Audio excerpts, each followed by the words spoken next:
And we're back. It is COMP397 web game programming in the summer 2016 semester at Centennial.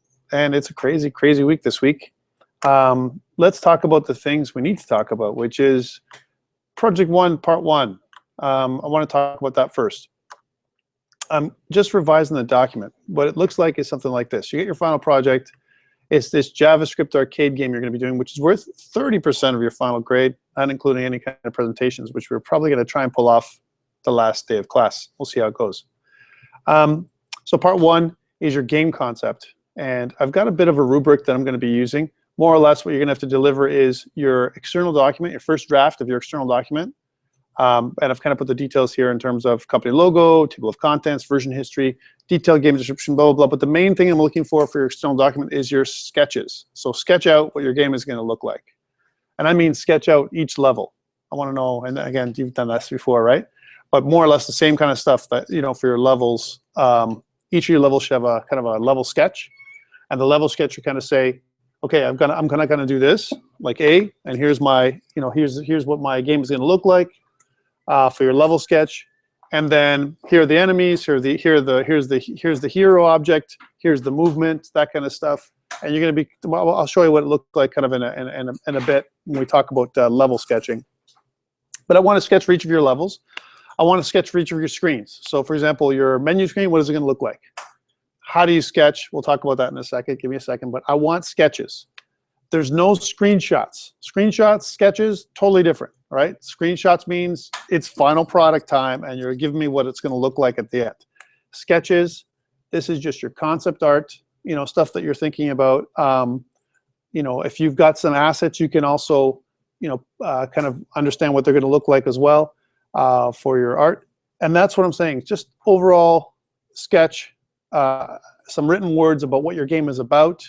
And these sections, for example, what's your game world like? What are the levels? What's your character vehicles? How do you score? All those kind of things, you know, is kind of included, and it's worth about 8 marks out of 26, right? So the rest, your menu scene should be functional. So your menu scene is going to come up. So that's the first thing you want to do. Style it, make sure it works perfectly. So you can go to those stubs. I want you to create stubs for your levels. So if I go level 1, I should be able to get to level 1, and maybe you should be able to, you know, kind of have in your structure. Your level 2 and level 3 structure done with actually, but you can't get to them, right? Because obviously, how can you do level 1, level 2, level 3? There's no level 1, level 2, level 3. There's just a skeleton, you know, from the framework that I've been giving you. Just make the skeleton work properly, test it out, so you can get to all the different levels and so on. That's really your UI and functionality. You're just your menu scene. Why and I put game framework here for a reason. Game framework because that means that your game has to kind of attached together. So that's worth about 8 marks. 8 marks for that. 8 marks for your external documentation. Internal documentation. I want you to start on the road to putting together your header for your documentation. Like for example, who are you? What's your student number? You know, your last modified by the date. Let's say your program description. Put a space for revision history. You may not have any. This is wrong actually. Weapons and scoring shouldn't go here. It should go here. Weapons and scoring. Yeah, weapons and scoring internal documentation. How do you score? That's why I'm saying this is kind of a working document that I'm kind of putting together for you. But revision history for sure, that's got to be there. And then it's going to be author's name, date. Again, I'll put this up on eCentennial in a bit. And student number is probably a good example, good thing to put in there. So student number. And then date last modified program description as well. I'm doing this differently this time. That's why I'm kind of editing right here. Before, I kind of had it in one rubric. I've made a rubric for each one of your project phases, if you will. There's going to be 3, right? So part 1 is all your game concept, and this is what you're going to do with you and your partner. So that's why it's easy for us to have that due next week, Monday. All I want you to do is put together some sketches. What game are you building? Here's something I'm going to put up. What if you've got a really cool side scroller idea and you want to extend it to make it level 2 and level 3? Yes, you can do this, right? So don't go crazy and make something brand new out of the box, you know, kind of thing. If you don't want to, if you don't have the, you know, the motivation to do it on your own. And what that means is, though, if let's say for you and your partner, if you've been partnering with a person already, let's say for example, you know, the 2 of you are already working together. I'm just putting it out there, right? and you're making it, your side scroller, right? And then what ends up happening is, you know what, side scroller, you've done your side scroller, you've met the requirements for assignment 4, right? But you want to use the framework for your side scroller and extend it to add a couple more levels and additional requirements here from this project. I'm good, right? So you make a couple more levels. However, what if there's another group of people over here that they want to get together, they've never worked together, let's just say like you three, I'm just putting it out there, right? And then you get together and you want to make a whole new game, right? That's okay, right? You can make, let's say you guys are interested in making a top-down, I don't know, some kind of real-time strategy game. I don't know, which is kind of, not impossible. It's a little bit difficult, but you could do it. So you guys get together, you kind of come up with a concept. The concept is due next Monday, which means I recommend getting it done, because no one wants to work over the long weekend, right? Get it done Friday. I mean, really, it's just the documentation and your program structure, your menu, your first menu scene that has to work. You already have that kind of, right? Just make sure you style your menu scene. So grab your fonts, make your buttons look like the style of the game. Okay, so don't just give me my menu scene back at me. I don't want that. I want you to give me your menu scene, how it's going to look for your game according to your concept, which means you may have to get some assets and so on ahead of time to make sure that your fonts and everything else work. It doesn't take a lot of hours. We're talking about a few hours here just to organize yourself and put things together for. I would recommend by Friday, and then so it's due on Monday, so you can have a nice long weekend. That's my recommendation. But hey, everyone's different. This is phase 1. Phase 2. This will be due week 13. Next week is week 12. Week 13, which is Monday, August the 8th. Okay, Monday, August the 8th. And now for this one, you need your first and second working levels. We're not going to see each other for like a week, right? So or 2 weeks pretty much. So this is a week, and then 2 weeks. 2 weeks from now, I'm going to see you again, right? When I see you again, your first and second working levels will be due, right? What I mean by that is, and not the third level. Third level might be something where you want to work on a boss monster or whatever. More or less, your basic game mechanics and your scoring system should be in place 2 weeks from now. That's pretty aggressive, and I'm going to kind of come up with a few things here. I don't have my rubric completely finished, but more or less, each phase is going to be worth about 26 marks or points and 10% each. They're all equally weighted. So what if your concept really sucks, as an example, but then you produce your game, your first and second working levels, and that's really good. Well, you still get your 10%. I'm not going to snowball you, and so that if you don't do one, you can't do 2 or 3. You can do each one or none of them if you want to. I recommend you do them all because it's worth 30% of your marks, right? So that's the thing you need to do here. So that's due week 13, which is Monday, August the 8th. Right? And then by week 14, the final week, your third level and instruction screen is going to be due. And again, I'll have a little bit of, it's Monday, August the 15th, where I'll have another little rubric for the rest of the stuff. Again, each rubric will be worth 26 points. Just having a chance to update them all. So what is this thing that you're building? Let's talk about the overview. Either alone or as a team of up to 3. I'll accept up to 3 people working together on this one, right? You will create an original 2D arcade game. The game can be a scrolling game, like we talked about, side-scrolling. If you really want to make a top-scrolling game for your final project, I would accept it because that's your own game, right? Can't be Mail Pilot. Please don't hand me Mail Pilot back in any form for your assignment 4 or for your project. If I get Mail Pilot, any of its forms back at me, 0, all right? Because it's just my code coming back at me. I want you to make it your code, your design. Don't use any of my assets anytime, anywhere, ever. All right, it's your assets. It's easy to put together a couple of buttons. Okay, it's not that much that's difficult. But the rest, the code examples, the structure around that, yeah, okay, fine. You can duplicate my structure because what are you going to do differently from that perspective? But it's got to be all your assets for assignment number 4 and for this especially. All right. So you can make a scrolling game, a platform game. We're going to talk about platforming over the next couple weeks or whatever. Tower defense, don't recommend. It's really, really hard. But if you really want to challenge yourself, tower defense is possible. It's just hard, right? A 3/4 down adventure would be insane to try and do with JavaScript. But if you really wanted to, I mean, this is just an order of insanity, right? Obviously, the scrolling game would be first. Platforming game would be second. I'll tell you right now, to do a proper platforming game, you need physics, right? Which we're going to talk about. And that's harder than a scrolling game. The other one is maybe some kind of classic, top-down adventure game, not just a 3/4 down, but a top-down adventure game where you're looking from a bird's eye view, and you know you've got your guy, he's walking around, but you're looking at it just from the top. Like the camera is literally, you know, eagle-eye view on top of him. You know, that kind of top-down view, 30,000 feet or whatever you want to say. So it's, you know, kind of walking around and he's fighting monsters or whatever, or she's fighting monsters. And then, so that's what the game is going to like. Puzzle games, please do not make puzzle games for this one. Don't try and make a Tetris, all right, or some kind of other kind of puzzle game. Don't copy code from anywhere else. Like, don't make it so that you can make a snake game. There's tons of snake games out there. I will find you and I will beat you, all right? Like a red set of, I'm not going to say it. No, I won't say it. I didn't say it. I didn't say it. I didn't say it. I didn't say it. Okay, Neil, I love you. Anyway, so, but that's what I'm saying. You know, please don't cheat on this one. I can find code. My Google foo is strong.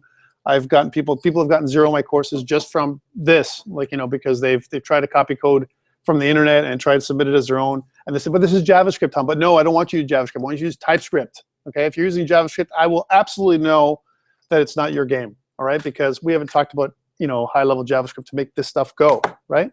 So unless you specifically talk it by me, I will not accept it. Just letting you know.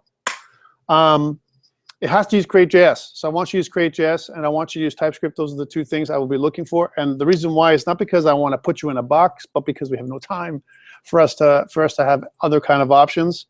In other times, in other semesters, I'm a little bit more flexible, but in this one, we have to keep it typed so that way, you know, everyone's kind of using the same tools and so on, right? So you need to have a menu screen by the end, an instruction screen. So that would be, like I said, so it's like you're gonna have to kind of, you know, another screen, another scene that talks to how your game plays. Please don't do a video for your instruction screen. That would be very bad. All right, that, you know, sometimes that doesn't work very well. At least 3 game level screens, at least 3. Some people do more. I don't recommend it in the time frame you have to do more than 3 levels, even if you're working with 3 people total, right? That would be bad. So 3 levels, stick to 3 levels. A game over screen and a scoring system must be included. Like, how do you score? Is it about health points? Some people use scoring system where it's a time thing. So you get points according to how long you live, right? Okay, that's okay, but that still doesn't mean that you can't have pickups. You still need to have pickups somehow random opportunities for you to pick up extra points other than just to live, all right? Also, you must use your own graphic and sound assets, like I said. You may choose a web API. I said Create.js and TypeScript for sure. And note, you may use the output from an assignment from a team member as a starter template. Then I'm talking about assignment number 4, right? In this particular. So let's say you and 2 other people get together, and each one of you have a side scroller that you made from different teams or whatever, and you want to use Tammy's. Tammy seems to be the best one ever. She's like, you know, awesome. You want to use hers. Kevin, you know, you get together, Tammy, you want to, instead of using your awesome one, you want to use Tammy's, right? That's okay. And you guys go from there and make level 2. Here's what I don't want you to do. Please don't give me Kevin's level 1, Tammy's level 2, and Neil's level 3 and make a game. Okay, that's not going to be acceptable, all right? Can't work like that. It has to be level 1, level 2, level 3 of the same, kind of game that you're making, meeting the same requirements. So let's say, for example, this would be, some people have tried to do this before in the past, and I've said no. Neil made some kind of, like, you know, card game. You know, I got Aaron, he made like some kind of, you know, flying game, right? As Kevin, you made a space game, you know, and then what you do is like, okay, well, we're going to get to the car. And from the car, you're going to get to, like, you know, the airport. The airport, we're going to fly. We're going to get to this, like, you know, kind of, no, all right? No, please don't try to trick me, all right? I'm not that easily tricked, actually. And it kind of doesn't work well a lot of times. So please make a game that's homogeneous, like it's all about the plane, or it's all about a car, or it's like a classic arcade game. Typically, those kind of games, I have to really see your concept and really say, yeah, that seems awesome. Somehow you're surprising me and you're doing something I've never seen before for me to accept that. Okay, so don't try and combine 3 levels, 1 from each person, to kind of create a game. That's just slapping the game together. Okay, so menu screen, it has to have, for next week, you need to have a menu screen that has a play button, an instructions button, and an exit button. Those 3. But can you really exit? And the answer is probably not. You can't exit your game because of security issues. So exit would take you to a thank you for playing screen. All right, that's what we do. Thank you for playing. A lovely time. Have a great day. Thank you for playing screen. That's all it's going to do, right? So you can pretty much get all this done. Your instruction screen, if you click on instructions next week or play, it'll just take you to some blank scenes that just say play scene or instruction scene. It doesn't have to have anything physically in there right now, because you don't have a game. All you're doing is you're just, you know, kind of submitting a structure. This is my structure for my game. When you get your instruction screens ready, it's got to have some kind of rules and it's how to win the game, okay? Gameplay screens, this is really, really important. Each level has to have a goal, all right? Please don't make it so it's the same level 3 times, all right? So yes, Neil made some kind of, I'm using Neil, sorry, Neil. Redheaded. Anyways, I just, you know, so Neil's playing this card game, you know, as an example, right? And then, you know, Neil's card game just gets faster for level 2, right? No, it doesn't get faster. There's not more enemy, like way more enemies. Enemies are just raining down from hell at Neil's 2nd level. No, all right? That's not what I'm looking for. I'm looking for unique levels with unique goals. So you have a card game. What's the level for? What's the goal for level 1? You have to climb a hill for level 1, and when you get to the top of the hill, after finding some enemies, you're at the top now, and you know, you gotta collect something. You know, let's say, you know, you have to collect some tires, special tires, you know, whatever. And then level 2 might be you're on a rough terrain where you're bouncing up and down, and you have to survive without, you know, your car breaking apart, right? Level 2. Level 3, you get to level 3, and now there's another car chasing you and firing missiles at you. I don't know. I'm just making this up. 3 different levels, totally different goals. Okay. Why? You got 3 people potentially, right? Worst case, you can always start working on those things now. You don't have to wait until that happens. You can, you know, create 3 branches of your code, right? You make your structure. You branch out for level 1, branch out for level 2, branch out for level 3. Everyone has something to do, right? And at the end, you can get this done fairly quickly. One doesn't have to kind of go with the other one. You just know that from some way, if you defeat level 1, you get to level 2. From level 2, you can get to level 3. And then you have to work together on something like a game over screen, where the game over screen says, game over, do you want to play again with a button, or do you want to exit to the menu?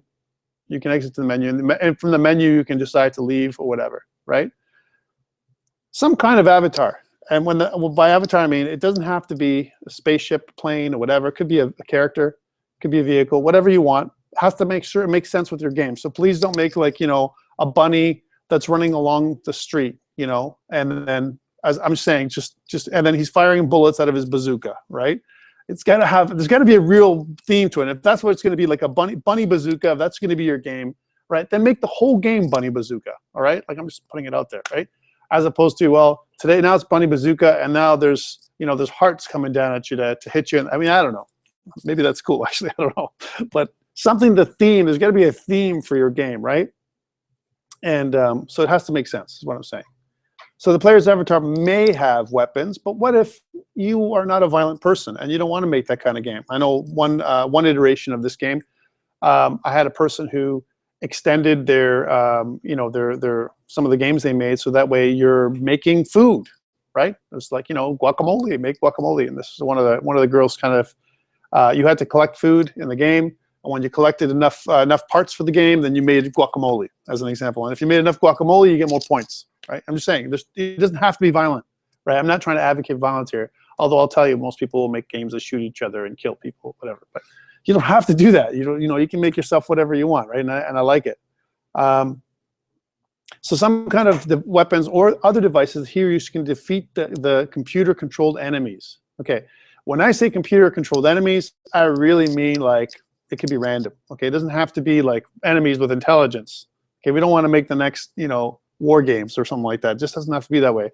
It just has to be, you know, your enemies are smart enough to give you some trouble, but they're, you know, they're not too difficult to defeat, because otherwise the game becomes a little bit, you know, unless you're playing some other crazy game that you want a really, really hard game.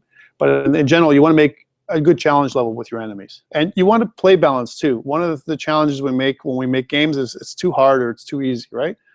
Like, you want to make it ultra realistic, but now it becomes unplayable, right? Oh, you make it, you know, you want to make it really playable. Oh, now it's too easy, right? So you have to kind of balance between those two things, and you and your partner should kind of think about. That's why the concept phase is there, to brainstorm and say, here's what we can do, here's what we can't do. What's in and out of scope for this one, right? And I would really outline your versions, like version 0.1 for the game or whatever. Let's say sprint 0.1 or project part 1. Think about what you're going to put in there. We talked about all these ways of using issues with GitHub. Figure out what you want to do and who's going to do what as you create this project. And if you're organized, you know, it can actually come up with a really good concept. and come up with something that's really cool, a game by the end. Here's one. So computer-controlled AI is really, you can avoid the enemies, okay? You don't have to, just like for your side-scroller, you don't have to kill the enemies, okay? It doesn't have to be that way. For example, if in the Guacamole game, there was these rats, and they had to avoid them. If they ate your food, right, then you couldn't make guacamole, so therefore you lost, right? It doesn't have to be you know, kind of some kind of violent game. Okay, so that's one. And the other one would be random opportunities to generate points. So yeah, so let's say, for example, you, I'm just going to go with Guacamole again. Guacamole game, you're playing, and some way of making points happen. You know, I don't know, some kind of cake. You pick up some cake once in a while, every other screen, or 3 screens that have a special cake, and if you pick it up, you get extra points, right? Or maybe some kind of scene, you know, some kind of pickups that don't give you necessarily points, but they also give you opportunities to you know, clear the level for a second, so you can get extra points because you're able to make guacamole a little faster, you know, as an example. Or I'm using guacamole because, again, it's almost like, let's make a non-violent game, guys. A scoring system. Scoring system is basically how you get points. So you have to make sure that you can generate points somehow other than just staying alive. All right, and the player must have some kind of life counter or health status. So, you know, your player lives long enough. How about the Guacamole game? How would that work? Your enemies aren't going to kill you. Maybe what happens is if you don't do things in a certain time frame, then, you know, maybe you're hungry, and if you don't eat enough guacamole, then you end up getting a stomach ache, and if you get enough stomach ache, game is over, right? Because you fall down, you don't have any energy. I don't know. But what I'm saying is there's flexibility here that you can make your own rules, your own game, and it doesn't have to be some kind of fighting or shooting game. It can be other things. Sound effects are required, and a game soundtrack for this one is required. So it's not like it's optional for your side scroller. This one, all these things are required. So that's the kind of high level of what your game is looking like. Really, there's a lot of flexibility here to do stuff. Highly don't recommend doing things like, if you have no idea how to do a physics game and you're starting today, right? I don't know if I would recommend that at this point, right? Unless one of your partners has an idea of what they want to do, like some kind of physics-based game, it can be done. It just needs a little bit more thinking, and it's a little bit more challenging. The reason why I said no puzzles is because puzzles, you can really wrap yourself into a black hole that you'll never come out of, right? Because puzzle games can keep on getting harder and harder to make, and it's hard to make level 2 and level 3, right? Because the business rules around a puzzle game can be very complex. Whereas, okay, I shoot a guy, I get points. That's pretty easy. Whereas, okay, in order for me to make points, I'm going to make 2048 again. Like, it's crazy. Like, don't do that. Or you know what? I'm going to make Sudoku, my version of Sudoku. Please don't do that. That is crazy. You don't have no time for that. That's going to take way more than 3 weeks for testing. And the general rule is, please, please, please, do not try and bite off more than you can chew with you and your partners. We all have wonderful ideas, but that's why I'm saying the concept phase is so important, to sketch out what you can do and really put in there what you're not going to do. All right. You might want to put somewhere like, hey, here are some possible features in the future if we had more time, right? But otherwise, you know, don't add stuff in just because you think it'd be really cool. We don't have a lot of time here, and unfortunately for us on this particular course for this semester, we have had. I mean, you've had a boot camp of how to put things together, so you know you don't have a lot of experience on doing this kind of stuff with me. Internal documentation. Again, please be careful here. It's worth 5 marks. It's not a lot, but still, there's 2 marks of those due next week for your headers and so on. An external document. I've given you your external document template for your side scroller. Please use the same one. Okay, so just if you want to make your own, you can too. If you want to stylize your own and make sure that the logo and the colors and everything else match your quote-unquote fantasy company, go ahead, do it. As long as it looks nice, I'm good. And you know, I would always recommend talk to Jay about making beautiful documents, because he knows how to do it. I got to say, since he's in the class today, he makes wonderful documents. And I think game design document is one of the most important things of your game when you do a concept. Keeping it organized, it helps when a document is very clear about what's in there and what's not in there. So take a look at stuff like your external document, what it's going to be in there. Pretty clear about what you need. One thing, again, I won't have for next time is screen descriptions. Screen descriptions like screenshots. There's no way you can do this. But take a look what it says. Screen was like 6 screenshots from your game. 1 for your start screen, 1 for your game. How can you do screenshots? You don't have those things yet, and you won't. So please leave them until, I think it'll be like part 2 or part 3, where you update your external document, right? Wait until your part 3 is done before you do all your screenshots. There's just too many to do. All right. Of course, GitHub and your cloud services, you can choose whatever cloud service you want. You can choose to use the school server. You can choose to use your own server, as long as it's live at this particular day. So you don't have to use Azure. If your Azure's not working for you, use another service, but it's got to be live. All right. Let's talk about some optional game features that are reasonable. Final boss monster for level 3 is probably reasonable. You can make a small pattern for the boss that walks around. He might be a little bit stronger than any other enemy that you've kind of put together to defeat. If you're doing a guacamole game, I guess the final level would be more complex. You can make it more complex where you have to collect more ingredients and maybe cook it for a certain length of time. I don't know. Maybe a hot. If you include a hot tamale instead, you might lose points. I don't know. Add power-ups for the player's avatar. Example would be extra speed, a shield. We talked about this last time for your side scroller. You can still do that for this one.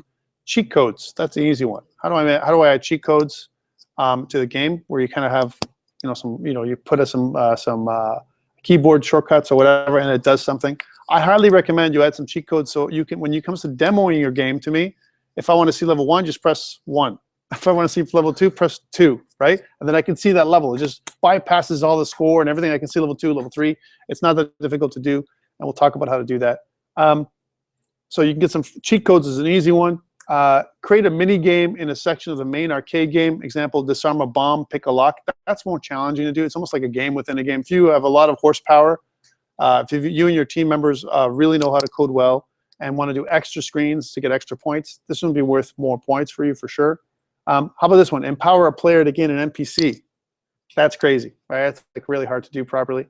But again, it would be like on par with a mini game. And F would be make it possible for the player to save load his game. Again, really challenging. How do you do that?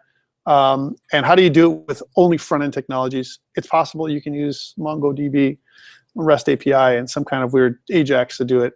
But you could do it. If you really wanted to, you can use a node server to do it too.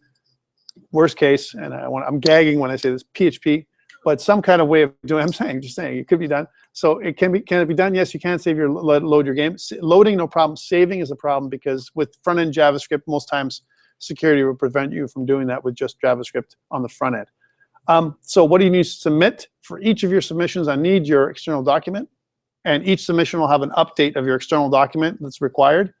Right, so you have to update your document. You have to update your document. You have to update your document all the time. So it's a living document until the end. A link to your project files like GitHub.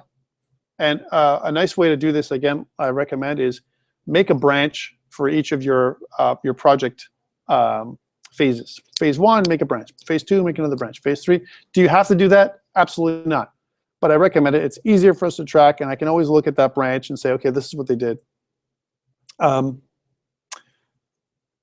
A live link to your cloud service or some kind of service where your hosting provider is giving you a live link to your site, because your site's got to be live. It's a website. And your project file is zipped and submitted to eCentennial for each phase, right? Why? Just in case something happens, your links don't work, but I can still give you marks, right? Again, 30% of your mark for this course, and I'm talking about it at this length because I need to give you, kind of an urgency that this part 1 is due next week, Monday. So please don't hesitate to start that off as soon as possible. A note about external code. This is the one where people, they get 0 out of 30 because they just, like I said, I already said cheating. I'll say it again. People cheat, and because they think, hey, my stuff is on GitHub. I can look at somebody else's code out there. I can search for an arcade game with web, and I can look back, 5 sessions. And I don't think Tom was here, 5 semesters ago. Wrong. And or if Tom isn't able to do this, he didn't put together this course. He got it from somewhere else. Wrong. And I'm going to go and steal someone else's code and put it and call it my own because I want to get some easy marks so I can pass this course, which makes no sense to me. Why would you want to do that? Please don't do this. This is just I want to be flexible with due dates, but one thing I cannot be flexible with is calling somebody else's work your own. It's not right. We should really credit people. What if, for example, you have this really cool piece you want to add in that is going to take way more time? Video is blurry. Sorry. I'm trying my best. Maybe on the next when I stop recording. Sorry, Tim. Tim's Slack message. Anyways, but if let's as an example, if you're want to use a piece of code that's already been done, and you really think it's a really cool thing to do, but you don't want to reinvent the wheel, and you don't have time, and it's such a minor functionality, but it adds some cool stuff to your game. Email me or send me a Slack message and say, Tom, here's the link for where I want to kind of borrow somebody else's code. What do you think? Is it too much? And I might say yes, I might say no, right? But at least let me know. Give me an opportunity to say yes, right, to you, as opposed to you handing me somebody else's work and then saying, well, Tom, I only use 40% of somebody else's work, and there's 60% of my stuff. Still not acceptable. Most of it's got to be your own. All right. So please don't assume. If you don't know, ask me. We have so many channels of communication. You can call me directly. You can use a Slack message. You can send me an email. I will respond to you. I just want to make sure that that it's important. Here's the thing that we have a challenge with. And if I was going to look at the point spread, what's left for us for our points, and I'm just going to come back to here for a second. And if I go to grades, one of the challenges that we have is it sums up to 50%. Not 100%. And the reason for this is because the way it's been laid out. I got 20% left for this one, so it's going to go to 70. And I got 30% left after that, right? That's just reality, right? I could give you a 10%. Hey, show me your beautiful project at the end. So I'm just going to be 80%. I'm still going to have 20% left over, which means I got to either rebalance, rescale everything because the way it's been done, it's putting it out there, right? Because right now I got 15, 15, and 15. So sorry, 10, 10, and 10 for all these, each one of your assignments, assignment 2, 3, and 4, 10, 10, 10, right? With a max points of 15. I'm not sure if this works properly. I have to relook at this again. But like I'm saying, this is just worth 10% each. And I may have to rescale some of these things to rebalance everything along the way. It is what it is, guys. And I really do apologize for this one, but we have to find some way of getting to 100%, not 50%. It's bad, right? But just the way it is. So if I was going to look at Dropbox as an example, like for example, Dropbox, I was going to hit the folder. It should say what this is out of, but right now it's worth 5% because assignment 1 was pretty straightforward, right? Again, what I may do is rejig some of the percentages so that it makes more sense, right? I've tried to put a rubric as much as possible on some of these ones. Like for example, on assignment 2, I think I did include a rubric. I think I included them for all those things. Let me take a look. And the rubric for assignment 2, I mean, it says it's out of 42 points, right, as an example. And if I look at the rubric, assignment 2 rubric, so if I was going to look at it, how it's made, I mean, I can certainly go down there and take a look. Also, the grade item. If I was going to look at the grade, I'm showing you the inner workings here, but I got to do that because I got to get you to understand that there's some challenges involved. So if I go to edit grade item for assignment 2. Right now, the grade item is worth 10%, right? This isn't right, that's for sure, right? Because assignment number 2 is not worth a thing. And then 10% can't be right because it's worth 10, 10, 10. It might be worth a little bit more, just letting you know, right? So I may have to rebalance things so that the first half isn't 10, 10, 10. It might be worth like 15, 15, 15. I may have to spread it out a little bit. And not because I don't want that, I want to give you so much for some of those assignments, but because, the real meaty one that you guys had for me so far is assignment 4. That's the meatiest one. So that might go from like a 15 to a 20 because like there's 2 partners, so 10, 10, right? So I can see that. So that I'm saying you might say rejigging. Please don't freak out. Well, don't sit there and go like, oh my God, assignment 4 is with 20, right? You got to spread it out somehow, right? And I gotta be fair, right? So if I do that, if I make it 20, and if I make the other ones like 10, 10, like the way, just leave them as is. So the first one's 5. 10, 10, that's 25, plus 20 is 45. Okay, that's okay. And then plus another 30, 75, and I'm still shy. Like 75, 10 more % for like some kind of presentation, right? And that'll have to be like everybody in their team presents, but the last day is going to be just like nonstop presentation for 3 hours. I don't know how we're going to do that, like truly. right? I might give you a chance to do presentations where you do a screencast, right? So you and your partners, and I've done this before, you and your partners, instead of presenting, I'll take the best. I'll talk about maybe grab as many teams as I can for that last day, and that'll be your exam equivalent. So there won't be an exam for this course, it'll just be presentations for the last day and some feedback going back. And then the people who don't get to present, they do a screencast by Friday, the Friday of that week, something like that. So you and your partner do a screencast, and your screencast is worth 10 or 15% to make up that 100%, but there won't be an exam. We have no time for an exam. Just being honest, right? Do you want me to do one? I'll do one, no problem. But that means it'll be 20% of you producing something in class with the information that I've given you over the last 3 days, 3 classes together. And I don't think that's fair. This is me. I think you'll just be killed. I'll make something that even if in the best days you only have 3 hours to produce something, it might be really brutal. I don't want that. I want it to be fun. I want for the remainder, I want to kind of turn the experience around for you guys and make this a positive experience. So I'm probably going to rejig and reblend everything across the other assignments. So it's going to be a little different for this course than any other course, just because of the way the first half went. I'm explaining the administration piece to you so that way you don't get mad, right? If you do have any concerns, please send me a direct Slack message. Give me a call. Meet with me. I do have office hours on Fridays. I do have office hours on Mondays, Tuesdays, Wednesdays. I'm here. The only day I'm not here is Thursdays, right? So please try and meet with me during those days if you have concerns. Okay, administration done. But I have to do this because if I don't, then, someone's going to say, Tom, I don't get it. I don't understand. Why is it like this? I'm suffering. Okay, let's go and talk about what we did last time. I think last time we got together and we talked about getting MailPilot ready. I've got MailPilot working. So this is the MailPilot build. Let's start with this one, all right? And I'm going to pull up Visual Studio Code to get us going with this one. So this is a kind of, we've left the administration piece behind, and now we're just doing more demoing about how things are going to work. So let's go back out. Visual Studio Code still has a bit of a problem with their loading. They're going to correct it in the next round for sure. Quiz. Tim says we have a quiz. Do you guys have a quiz here too? Do you guys have any quizzes? No. Okay. We were going to have one. No quiz. All right. Yeah, I'm not going to do a quiz. Oh, there's some bonus point. I don't see them online. Quiz, yes, like a 3-question quiz. You did? That was for Mars. That was like 1%. Yeah. Oh yeah, good. I don't have that. I don't have that quiz. I don't even know where that is. No. Yeah, if I knew where that quiz was, I would give it. Anyways, let's go on here. Bear with me here while I do this. We'll have to rejig the points. I would recommend you follow along. So what I've got is, this is the last day. Last day we kind of came up with COMP397 Summer 2016 MailPilot build, right? That's what we did last time.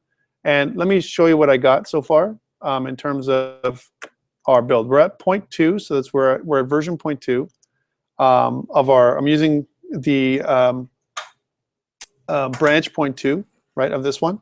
And if I was to go do light-server, oh,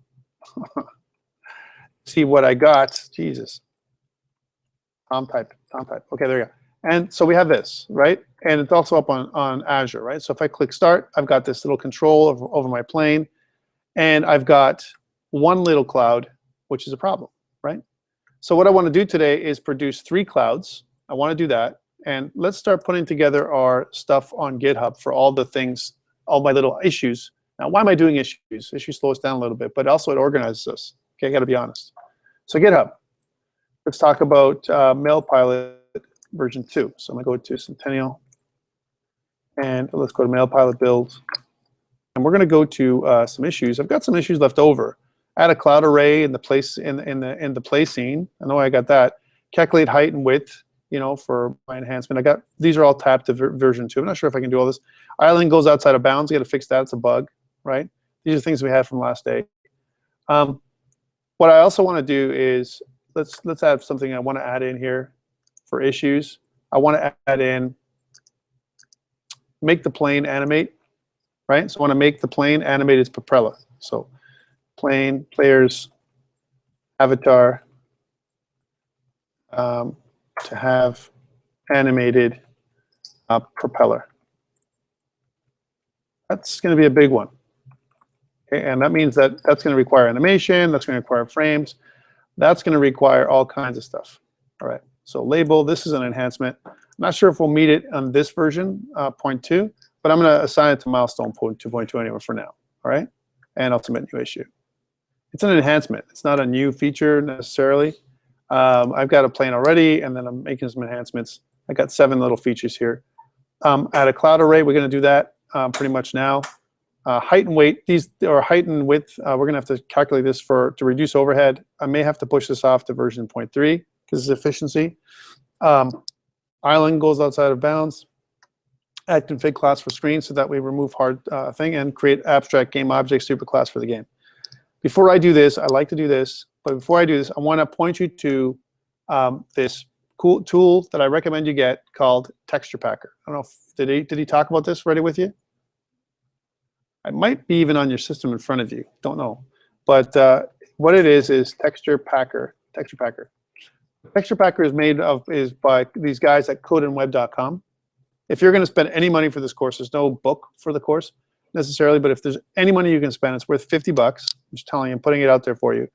And what this allows you to do is drag and drop environment for your sprites. So I create my sprite sheets, I drag and drop stuff together, and we can optimize our our graphics a little bit more when we do this kind of stuff. So highly recommend get Texture Packer. I will be using it and sharing it with you and showing you how it works.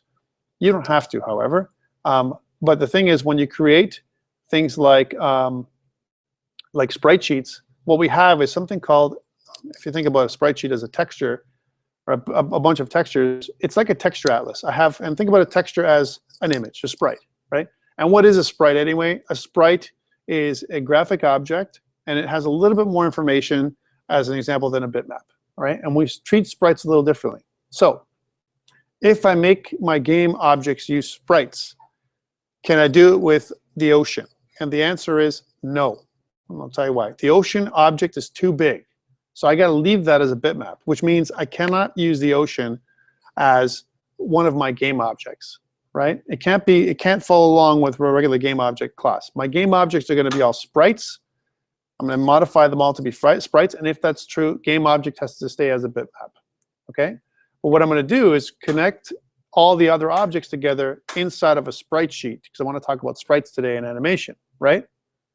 Okay, how do we do this? So first of all, let's go back to issues. So I want to add my assets on a sprite sheet, right? That's what I want to do. So add assets to sprite sheet. Again, I recommend Texture Packer. Recommend Texture Packer. Right? You can do it manually, but pain in the ass. Just saying, right? And this is a new feature. I'm going to make, I don't know if you want to call it a new feature or a change or whatever, but definitely is going to be something where we're adding maybe an enhancement, because we already have our assets after this point. We're going to add it on to 0.2. All right, so add assets to a sprite sheet. If we use a sprite sheet, we have a texture atlas, and it's a totally different thing when we use a texture atlas as compared to using regular assets that we preload, right? So just putting it out there. We don't have collisions, right? So let's take a look if we can do collisions. We need to kind of set up collisions today at this one point. If you don't have any collisions, you can't do scoring. So let's add a new issue. Add collision capability to the game. That was weird. To the game. And that's a new issue, right? So that's a kind of a feature, writing that in, and we're definitely putting that as a milestone to 0.2. No collisions, no scoring, right? Can't do scoring and sound and all that stuff without collisions. Let's add that in. And the other one I want to add in definitely is scoring. So create scoring system and dependent, maybe that's on collisions function. Oh, there you go. And this one would be a a new feature, and I'm definitely going to go with version 0.2. So submit new issue. So this is going to be, again, issue 9 would be definitely create a scoring system. No scoring system, no fun. Add sound effects. Not sure if we'll get the sound effects today, but I'll put them in, and then maybe we have to change the version because sound effects is just, there's a lot little details here. It's a new item. Add sound effects.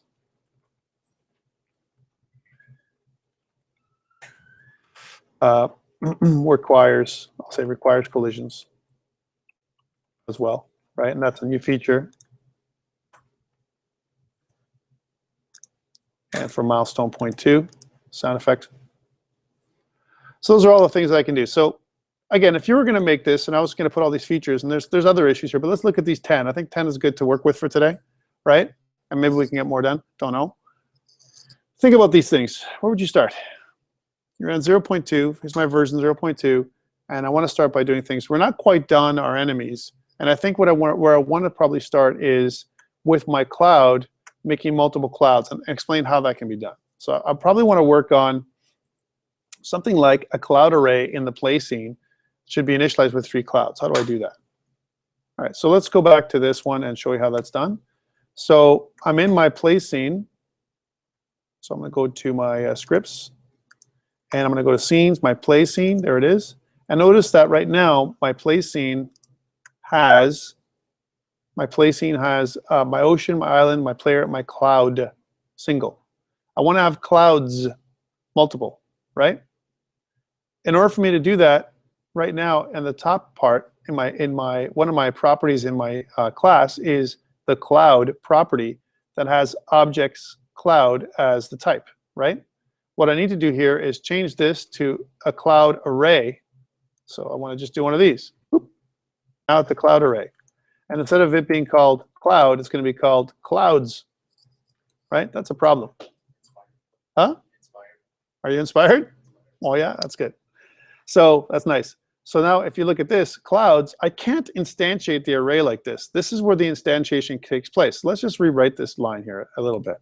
So this clouds, which is my cloud array, this is my cloud array, this is where it's going to come in.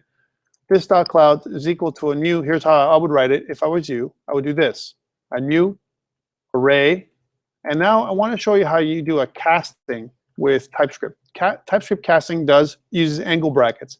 And you can use angle brackets to cast anytime, anywhere, like this. A new array of objects cloud, right? Now this might look very familiar to you if you've done Java or C# or whatever. I've made a generic, here's my generic object. It's like an array of type T. That's what it is. T is the type. My type is cloud, objects.cloud. And I'm making clouds. Now right now, my question to you before we move on is, now that I've instantiated my cloud array, right? I could do it there certainly in my start, right? Well, my question to you is, are there any clouds in the cloud array? Remember in JavaScript, an array is like an array list, right? So it's just a container. The container right now for my cloud objects are all, there's empty. There's nothing in the container. An array or a list in other languages is just a container that you can add stuff to, right? I can push additional objects onto my array, right? Or I can loop through my array, and I can loop through for a number of cloud instances that I want, and I can add clouds to the array, okay? So let's do it that way. So I want to write a for each, right? I could do a for each, or I can do a for loop because I don't really have anything in my array. So here's my for loop. I'll do both. I'll do a for each when I do my update. For loop. For loop. Okay, I'll do it manually. Fine. I'll do it for. What's that? I'll do it manually. So I'll say var count. I could do a let. So let my count, my cloud count, or my count. We'll say count is equal to 0. So we start off with 0. Where count is less than, and we're going to say, again, a hard-coded value of 3. That means I could probably have some kind of config that tells me the number of objects, enemy objects in my game, right? And then we're count plus plus, right? So this is my for loop. Yay, nice and easy. So once I've got my for loop, I'm going to loop through, and for each of my clouds, I'm going to add them into the clouds array. So I say something like this: this dot underscore clouds, and then count so that will be start off at 0, is equal to a new, this, objects cloud object, which we pass in a kind of an image of cloud. That make sense? So I'm generating a new anonymous object, and I'm putting it into the clouds array, right? Each object is an instance, a unique instance of the cloud class, right? So it's each cloud is separate, right? Which means, and each cloud has its own methods. It's going to have, every time they get reset, they're going to have, each one is going to be responding differently. It's going to act differently and everything else. Now this is one part. I could do it this way, or I could do, this is the one way, and then of course I want to add it to the scene. So I'm going to say this dot add child, this dot underscore clouds count, right? Because what I want to add is the actual object. I want to add the object to my container, which is my scene container, right? So add this into the container, and this gets added in after the player. So each cloud, when I loop through, gets added into the container. Definitely can do this. And down in my update, instead of doing this, of course I would do this, but I want to do it for each cloud. Hear what I just said? For each cloud. So let's do a for each here. For each, right? Oh, for each. For each. And if I want to, click on that, that's what I want. So for each, and now I'm looking at the array, and I want to say this dot underscore clouds. All right, for each of the each cloud, here it is, cloud, in the clouds array, do something. And notice I'm using arrow notation to say, this is what you're going to return. I'm going to say cloud update. Okay? That's a nice way of doing it. So update each cloud. Right? So up to the position, what's happening with it, when it resets, all that stuff happens in the update. Because each cloud is I'm going to update multiple clouds. Make sense? Now, instead of writing it like this is one way of writing it. I could add it like, I could push it onto the array, because remember, the array is an array list. So I could do something like this dot clouds, right? And then dot push. I could write it like this as well. This is equally correct, right? And then put this in there like this. And that might make it look a little nicer, right? In fact, I like this a lot more than specifying each position in the array, because the positions don't exist, right? This, I'm just pushing a new cloud object onto the list, my enemy list, my cloud list, whatever you want to call it, right? All right, cool. This is enough. If I've just done this, we should be able to have multiple clouds, and in fact 3, right? Because 0, 1, 2, 0, 1, and 2 would count, right? So I'm going to say save. Once I've saved, right, I definitely have to kick off my my transpiling. So I'm going to press Command-Shift-B just to kick it off for the first time. Once I've kicked it off, now it's watching. I'm in watch mode, right?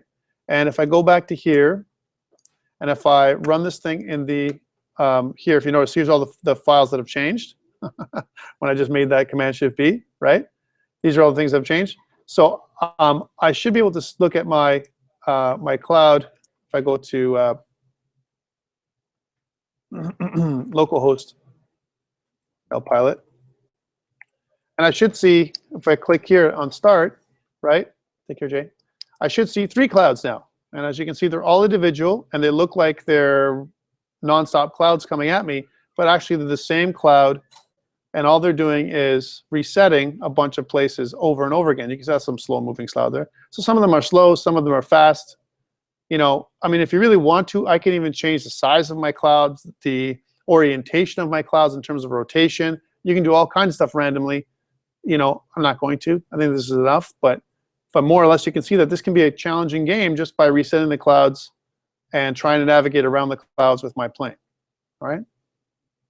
So I've got my clouds, and I think we're pretty successful, right, with how we did this. So any questions around how I did that, what I did? Very straightforward, right? I mean, all I'm doing here, again, is creating an array. Or remember, in JavaScript, an array is like an array list, right? Because it has both array-like properties and list-type properties, right? A kind of a hybrid. And then I'm just pushing anonymous cloud objects onto the array. That's all I'm doing. And once I push them on at 1, 2, 3, I have 3 cloud objects. The array's keeping track of them. And then what I could always do is with my for each, again, I'm using a index-less way of updating each cloud, right? Because I'm saying for each of the clouds that are in my clouds array, right, I want to update, I want to call the update function, which is nice and beautiful, right? This is looking like, you know, it's very readable, and I think it's nice, right? Hey, by the way, for each cloud in my array, I'm going to check collisions, right? It's already there. It's already ready to go. I'm just going to put my collision check inside here, inside my cloud array, right? All right, so let's do this. So I've done this piece. I'm going to. This takes care of one of my issues, and I can certainly go and check it out. I can see that adding a cloud array is issue number 12 that I add in here. So I can definitely do that with my update. So I'm going to go back here and say something like this. I'm going to say, let's send all this to staging, right? And I'll say something like added cloud array that displays 3 clouds, so a kind of a hard-coded value, right? That's all I've done. And then this closes issue number 12. Okay. And oh, look, what am I getting here? I'm getting publish. Publish means that 0.2, my branch 0.2, is not available right now on the remote, but I'm going to publish it so it becomes available. There it is. Are you sure? Yes, I do. It gets published. Yes, I am sure, I should say. And when it gets published on my remote, I can always go back up there, and if I refresh here, right, there it is. I can look at number 12. Down in here it says, add a cloud array. It says, hey, some commit that referenced this issue 13 seconds ago, and I can certainly close this issue because this feature has been deployed, right? So I can certainly go in here and close the issue down. Right, there it is. And I can go back and I can see that for my milestones, I'm starting off, I'm about 10% complete for my 0.2. If I go back to my code, I definitely see that 0.2 has been published here about a minute ago. So I have 3 branches, my master branch, 0.2, and 0.1, right? Again, I'm working on my second iteration, right? Okay, so I've got that piece done. I think this is a great place to add collisions now because we've done the basics of the game before I turn them all into sprites. That's a big change. In fact, if anything, I'm always thinking about, you know, maybe we'll make another release, a 0.3 release that does everything with sprites, and we'll see if we can get that done today. So what I want to do is I want to go and start doing collisions, and I want you to think about how this is done. All right, so I'm going to go back into my downloads, and one of the things I've got in here in my downloads, we kind of talked about this last time, is I have this little thing I've been playing with, right? And I want you to think about how we do collisions, right? So I'm going to kind of zoom in here, and bear with me while I do this. Like, I'm trying to explain this so that you can understand as simply as possible. So here's my viewport, let's say, right? And I've got my island. And my island has this little square box around it. The square box is the way that computers represent any object on the screen, no matter how they're formatted, right? And I got my plane. My plane wants to, when it hits the island somehow, I want to get points, right? So my plane is here. Is this a collision? Is this a collision? Yes, it is. You know why? Because if I really zoom in here, it could be a collision. How about this? It could be. If I really zoom in here, you see how those boxes touch, right? So the problem that I have is there's a difference between visual collisions and actual collisions, right? This is a programmatic collision happening right now, all right? Like if you notice that if this plane is so close that I'm probably touching this other box or very close to touching the other box, but yet I'm not really seeing a collision here 100%. This is maybe not so apparent. You might think, yeah, that could be a collision. How about this? Is that a collision? Well, no, it's not. That visually is not a collision, right? Visually, there's no collision. But programmatically, yes, it is. Absolutely, how it overlaps. This is a problem if I use rectangles to kind of calculate my collision type. Now, they're happening so fast that chances are you'll be okay. But I'll tell you, for the most part, this is not the most efficient way of colliding, right? So what I want to do then is find the distance, and I'll put the distance between the 2 objects from the centers of each 2 of the objects, from this object to this object. And if this distance, when I calculate from center object to center object, is less than half the height of this object plus half the height of this object, that means chances are they're inside of each other, right? I mean that in the best possible way, by the way. So they're actually like physically, inside one another, right? They're overlapping, is I think a better way to say it, right? So, and that's the problem. That's what I want to do. Now, this works great if it's half the height because these objects are coming on top of each other. But if, for example, you're doing a side scroller, then half the height makes no sense because you'd be coming from this side. You probably do want to do half the width. So because they're coming this way, chances are the collisions are going to happen width-wise as opposed to height-wise, so that you can calculate half the width in your game, the side scroller. But what if, I'm just putting it out there, what if you're scrolling all over the place, right? How do you find a good collision? Well, there's other ways to do that. Like, for example, you can calculate both, right? Calculate both. But remember, these calculations are going to be done every frame. That means 60 times in a second. You're calculating 60 times. Am I close? Am I close? Am I close? Am I close? Even if they're this far away, right? So if the objects, I'm just going to put it out there to you, in this calculation method, if the objects are this far away, I'm still going to check to see if they're colliding, right? And you're like, "Oh, that's really bad, Tom." Yeah, it is, but it's consistently bad.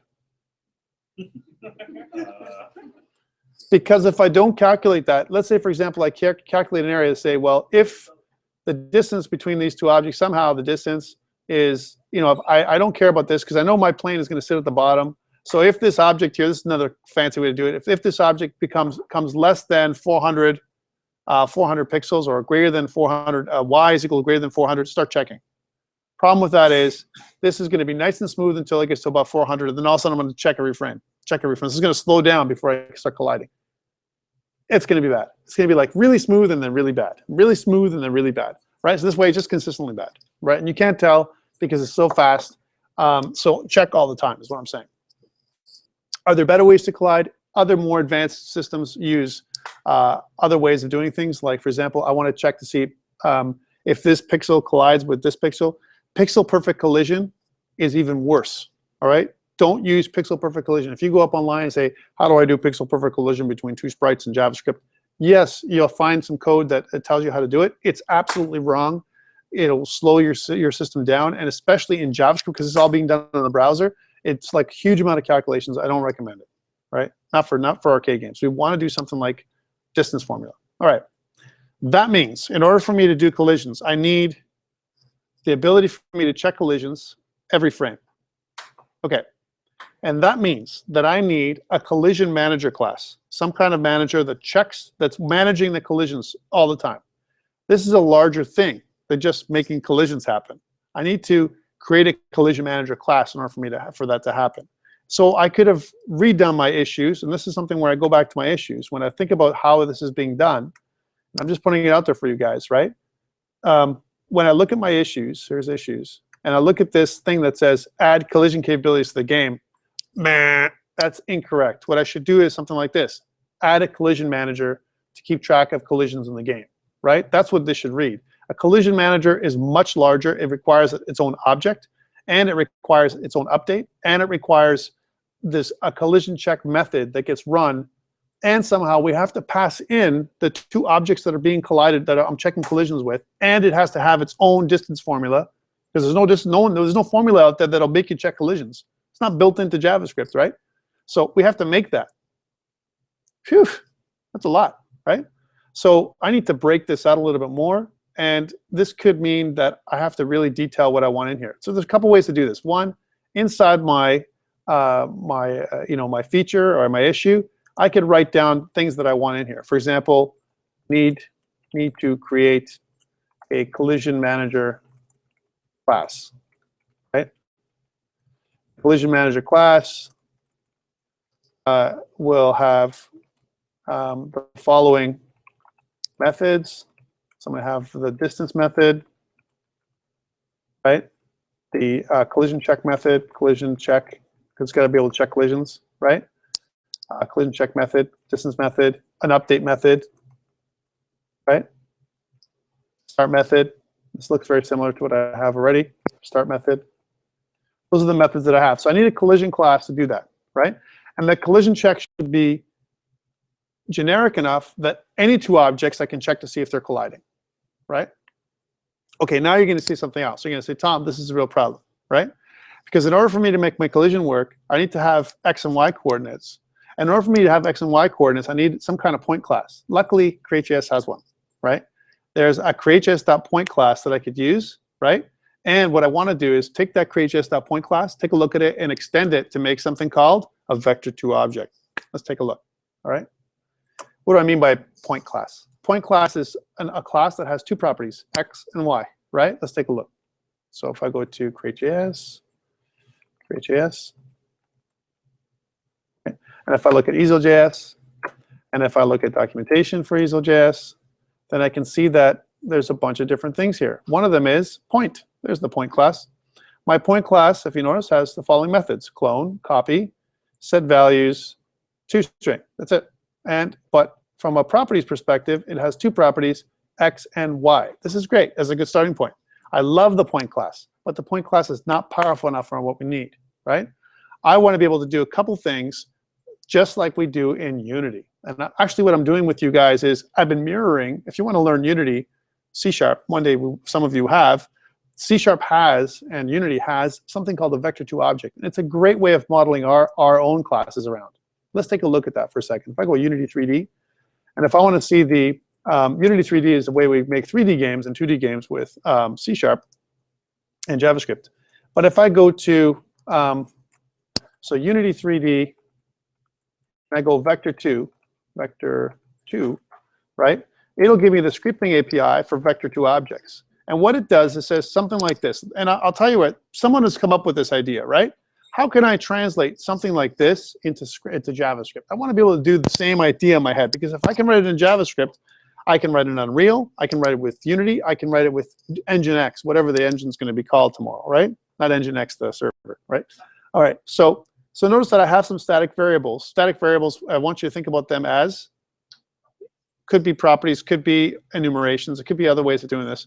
Variables, I have magnitude. Magnitude is exactly what I want. So my vector2 object could have magnitude, and I can find the distance between 2 points or two vectors, as opposed to having that inside my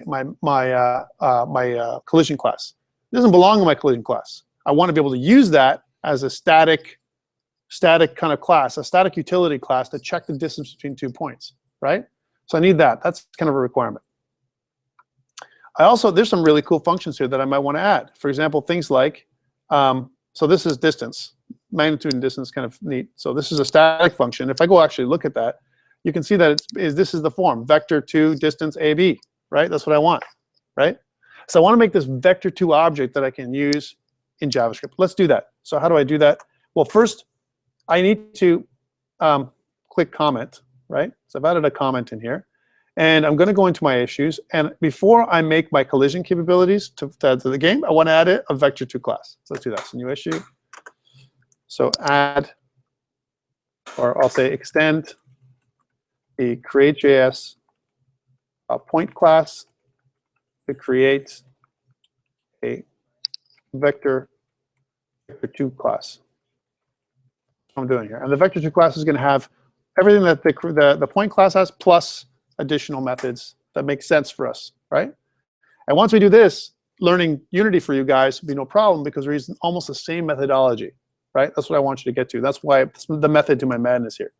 All right, so this is definitely an enhancement, because it's not a new feature. I'm actually creating or modifying a class that already exists, right? And then I'm using this as going to version 0.2, and let's submit this issue. Yay, cool. All right, so there's my new thing that I'm doing. Let's put this thing together before we take a break. All right, so how do I make a class that extends another class? Well, we've already done that. Now, does it belong in objects? Could. Vector2 is an object type. It's definitely not a scene. It's definitely not other things. I mean, I could put it in its own utility, object, utility namespace. I'm just saying. I'm trying to, brainstorm with you, but probably objects is where it belongs. Let's leave it as objects, make it easy, and all that kind of stuff. Let's do this. So I'm going to say, kind of right-click on objects, and I'll say new file. And we'll call this thing vector2, right? .ts. When I do that, I've got my space. What I want to do here is create my namespace. I'm going to say module, objects. That's the module, what it's called. Inside my module objects, when I export my vector2, capital vector2, right, which extends class, export class, vector2, right, which extends create.js.point class. That's what it does. That's what it extends, right? And then I want to make a constructor of that class. Here's my constructor, right? And notice I need to have a superclass, and the superclass needs two numbers, x and y, but they're optional, right? I want to get, my vector2 should always have some kind of x and y that gets passed in, right? So that means that my constructor in my vector2 constructor should take two things, an x and a y value, right? So if I go x and y, then I'll call it x, which is a number, just keep it simple, and y, which is also a number, right?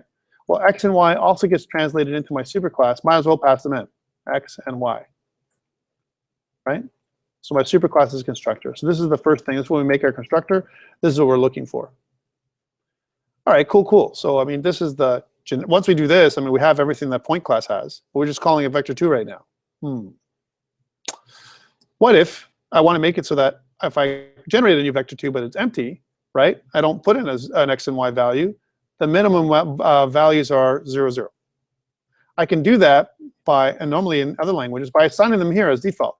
So that they could say something like, number is equal to 0, and the y is equal to 0. Is that possible with TypeScript?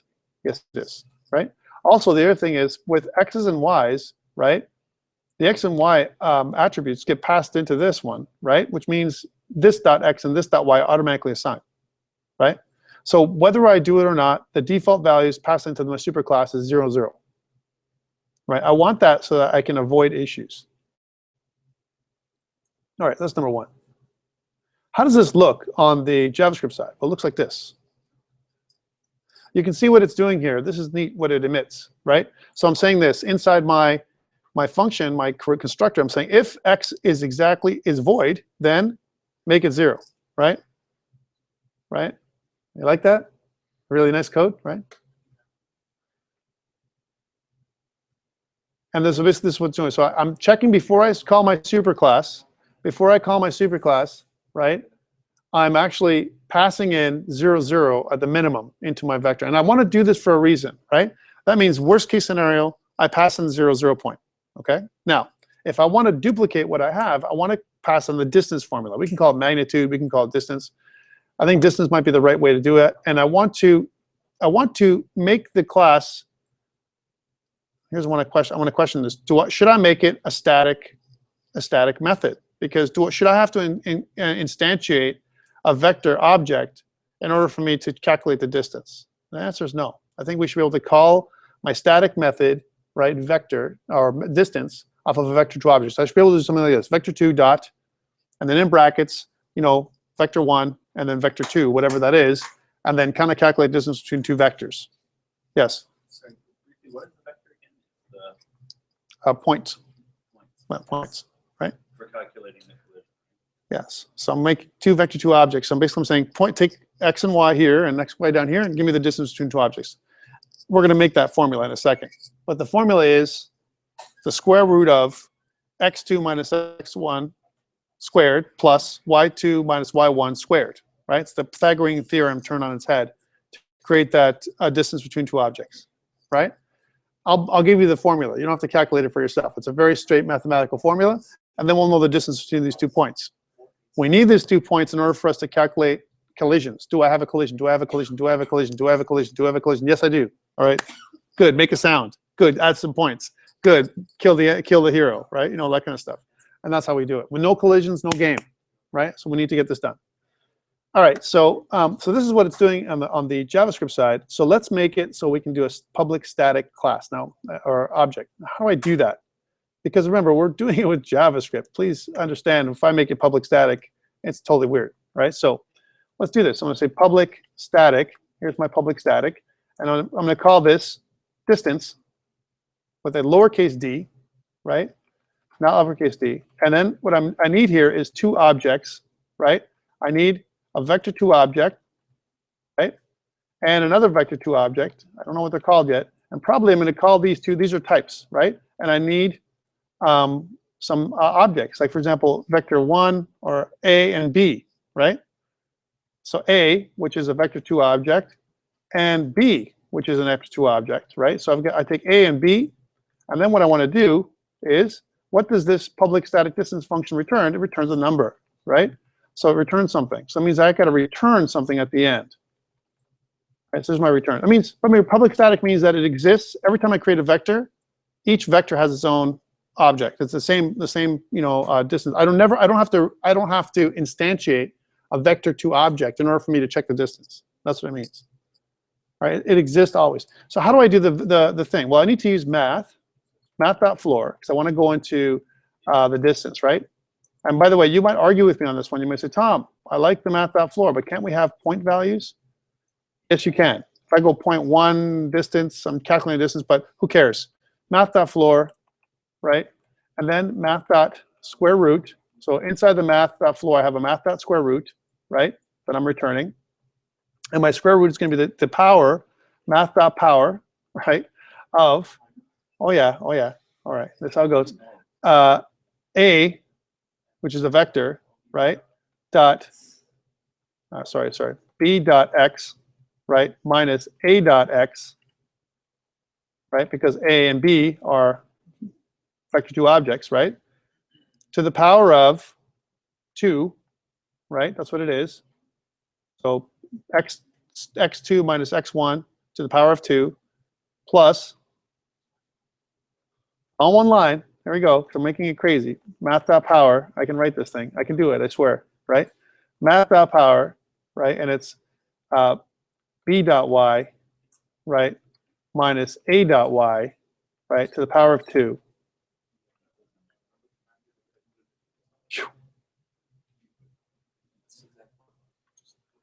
If you really, this is not equal, this is minus, all right?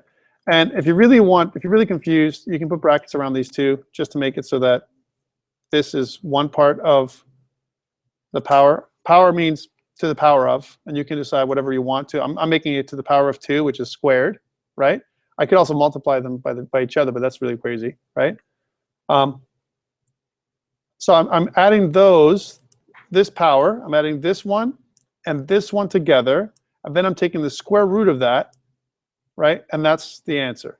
That's where I get and I'm taking math.floor basically, lowers it to the nearest point. So I don't have like, 1.3, it's like 1. I'm always going to get like it's going to round down so I get an even number, right? An integer basically. And I want an integer because I want to compare the distance between points, not 0.1 of the point, right? And remember, we don't have a pixel that's 0.1 pixels, right? You could, but no, right? So that's my distance formula. Yay. All right, so do you guys understand what I just did there? So I have one line, I wrote the return. This is the distance between 2 points. All right, it's a static object. And if I was going to annotate it for a second, it's a static object, right? The method, it's a static method, which is called the distance method, right? And I'll say this method returns the distance between 2 points, 2 vectors, actually, 2 objects, A and B. That's what this thing does. Very easy, right? Now, so far, that's all my vector 2 class does. I'm going to extend this over and over again. In later iterations, if you wanted to, you could say something like this: vector2 dot up. Right? What's vector2 dot up? Take the existing location, and you want to move it up the screen, which is a negative y, right? We're not changing the x value at all. So what would it be? 0 minus 1. Right? That's the vector2. Vector2 up actually is saying, take my existing vector and then add. The other one would be, I want to add 2 vectors together, vector 1 and vector 2. What do I get? Third vector, right? So add 2 points together. So the createJS.point class doesn't really have anything. And what we're doing here is we're extending it to create our own. So I'm going to kind of do one of these. And we're going to have our a class, vector2, that extends createJS.point. This class extends createJS.point class. Okay, why? Because now in the future I can load an object with vector2s as opposed to just regular vector objects, and then each of those objects have other things like distances, right? And what else can I have? And if I was going to borrow the logic that they've come up, you know, the folks at Unity are pretty smart people, right? They're the people that made Pokemon Go, right? I'm just saying. So if you think about those people, it's nice to emulate people that are already existing, right? I'm just saying they're the people that put it out, right? They use the original code from Google. Anyways, but if you look at this, these are the kind of standards. So example, if I said like, you know, my vector 2.0, that means like I'm doing this, 0, 0. Well, we already have that. And a constructor, our constructor is 0, 0, regardless of what. If you may create a new vector, it's 0, 0, right? That's the point. And also other things like normalized, I can get my square magnitude. I can pass in other things here. I can create a kind of a override of a toString method that gives me like a really nice formatted string. And if you actually look here, the nice formatted string would be, what would it give me? Like 0, 1, whatever. If I want to kind of print out what that vector is, that actual point is on the console, I could do that. I can create a nice toString object. Nice things. We don't need them right now. Maybe later on, as we go on with our game, we'll add additional functionality to the vector2 class that's in our script. Yay. This is done, and that means that we've just finished off this object. I can't test it, but I need to definitely add it into my hierarchy. So I'm not quite done yet. I need to go into here. I need to go into my index.html. And now I got to think about where this belongs. Does my asset or my button or my scene or my ocean or my island, my player, ooh, they might. In the future, they might need vector2 objects, right?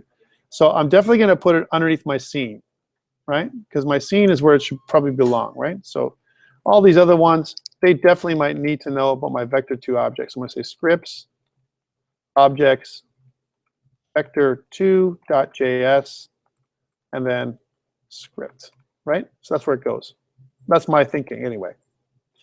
All right, same thing with under scripts. If I go to core, I'm going to go to my reference.ts file. Then, you know, just below my scene class, I'm going to put my vector reference to my vector2 class. All right, so I'm going to say vector2 there.ts. There we go. So I've kind of put it in there too. So now it's accessible. I can use it throughout my code. Well, good, because I need to use it now. So first of all, I've put it in there, and I'm going to go back to my this, and I've closed this up. I've kind of added it in. So I've created my vector2 object, my vector class. I also need to add, which I've already did, to add distance, static distance methods, public static distance method. I did, right? So I need to close off issue number, closing comment, reopen. Issue number 12 or 18. So let's do that. So I'm going to go back to here, and you notice that I have a bunch of changes. I add those on, and I'm going to say something like created vector2 object. This closes issue number 18. There we go. And push. Yay, pushes it up there.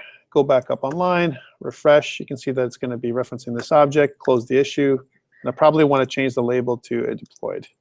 Now you might say, well, Tom, you haven't tested it. True. We can always reopen it afterwards. Okay, just trust me. It's going to work. All right, cool. So we've got that piece done. Let's now finally, we can start working on the collision stuff. When we had to wait because it required some kind of distance calculator. Now we have it, or so we think. All right. Let's go back and try it again. All right. So now this is where it's something different, and this is where I recommend to you we create another folder called managers, right? Because I'm gonna put a new folder together called managers. Like for example, my alien manager, or my, there's other things to do. Like for example, my score manager if I want to manage my score in the future, or my collision manager. We can do different things in here. But one of the ones I want to put in here, a new file that I'm going to call collision. So my collision manager, right? .ts. So collision manager, right? Collision manager. There we go. And my collision manager is going to be a new object. So I'm going to say module, right? We'll say this managers, right? And we're going to export the class, which is going to be called collision, right? With a capital C. Collision class, right? And my collision class, is it going to extend anything? In this case, no. right? Because what would it extend?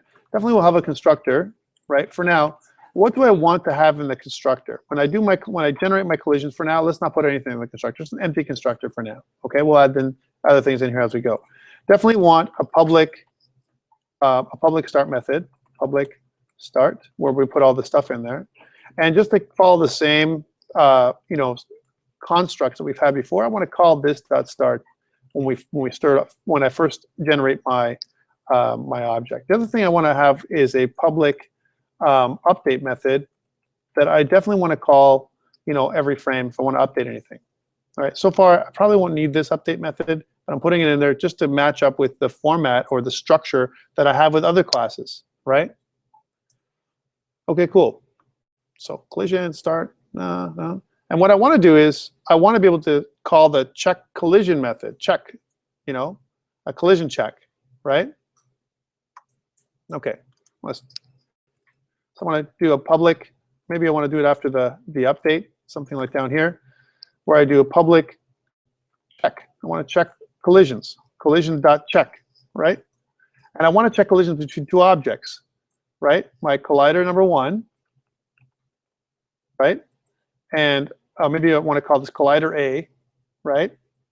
And my collider B. Now I could call it collider, I could call it game object, what are they going to be? And this is where, oh man, mind blown.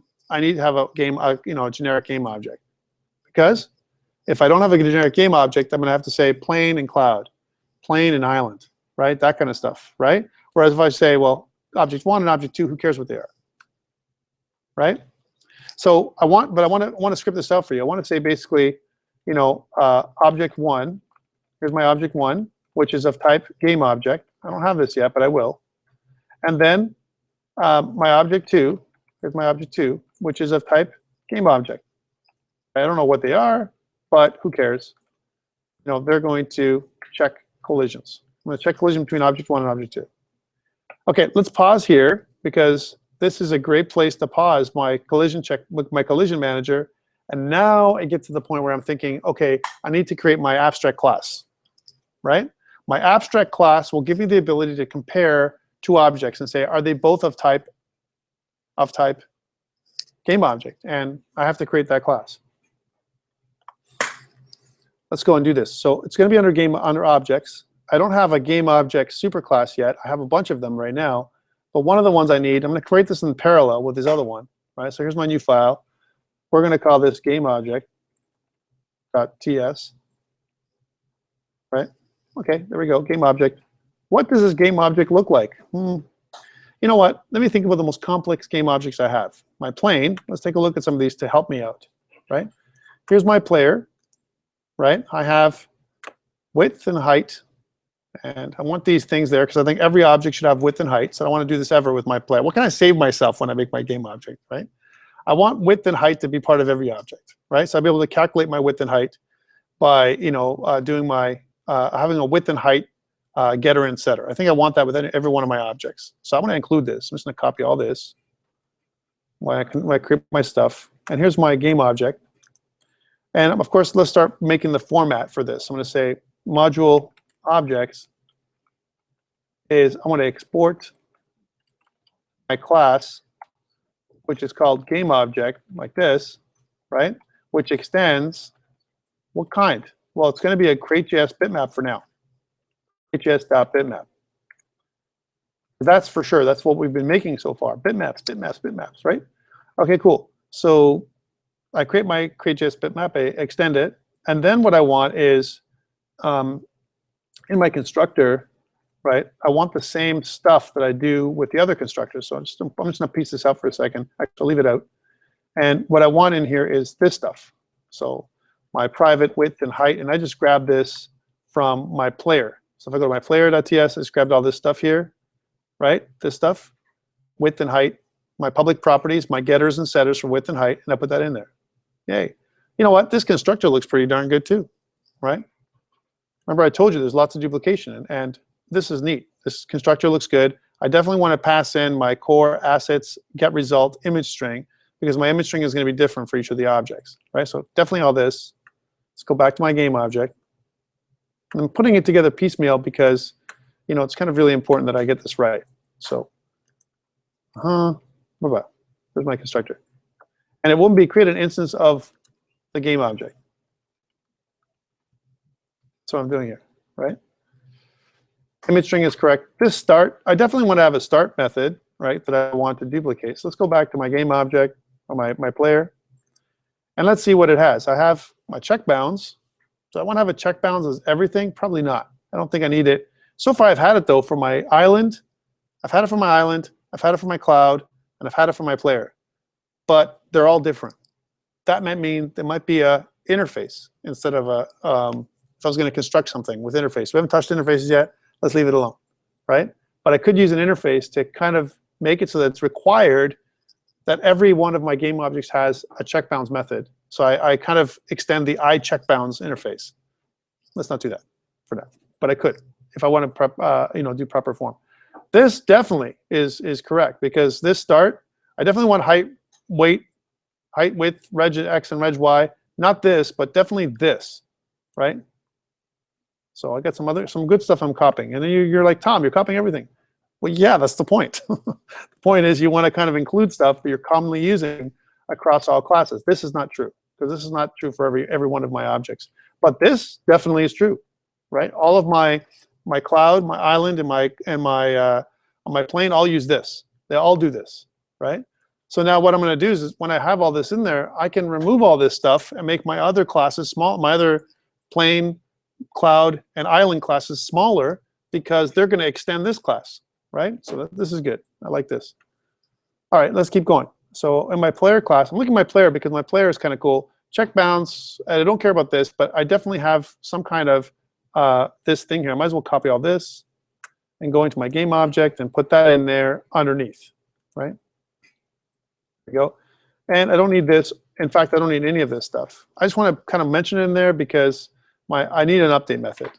Why? Because if I have an update method, just like I did from my abstract scene class, that means I can call the update method of any game object, right? I don't know what the game object is going to be, but it's definitely going to have an update, and I can call that method from within the other method, right? If I have it as part of my structure.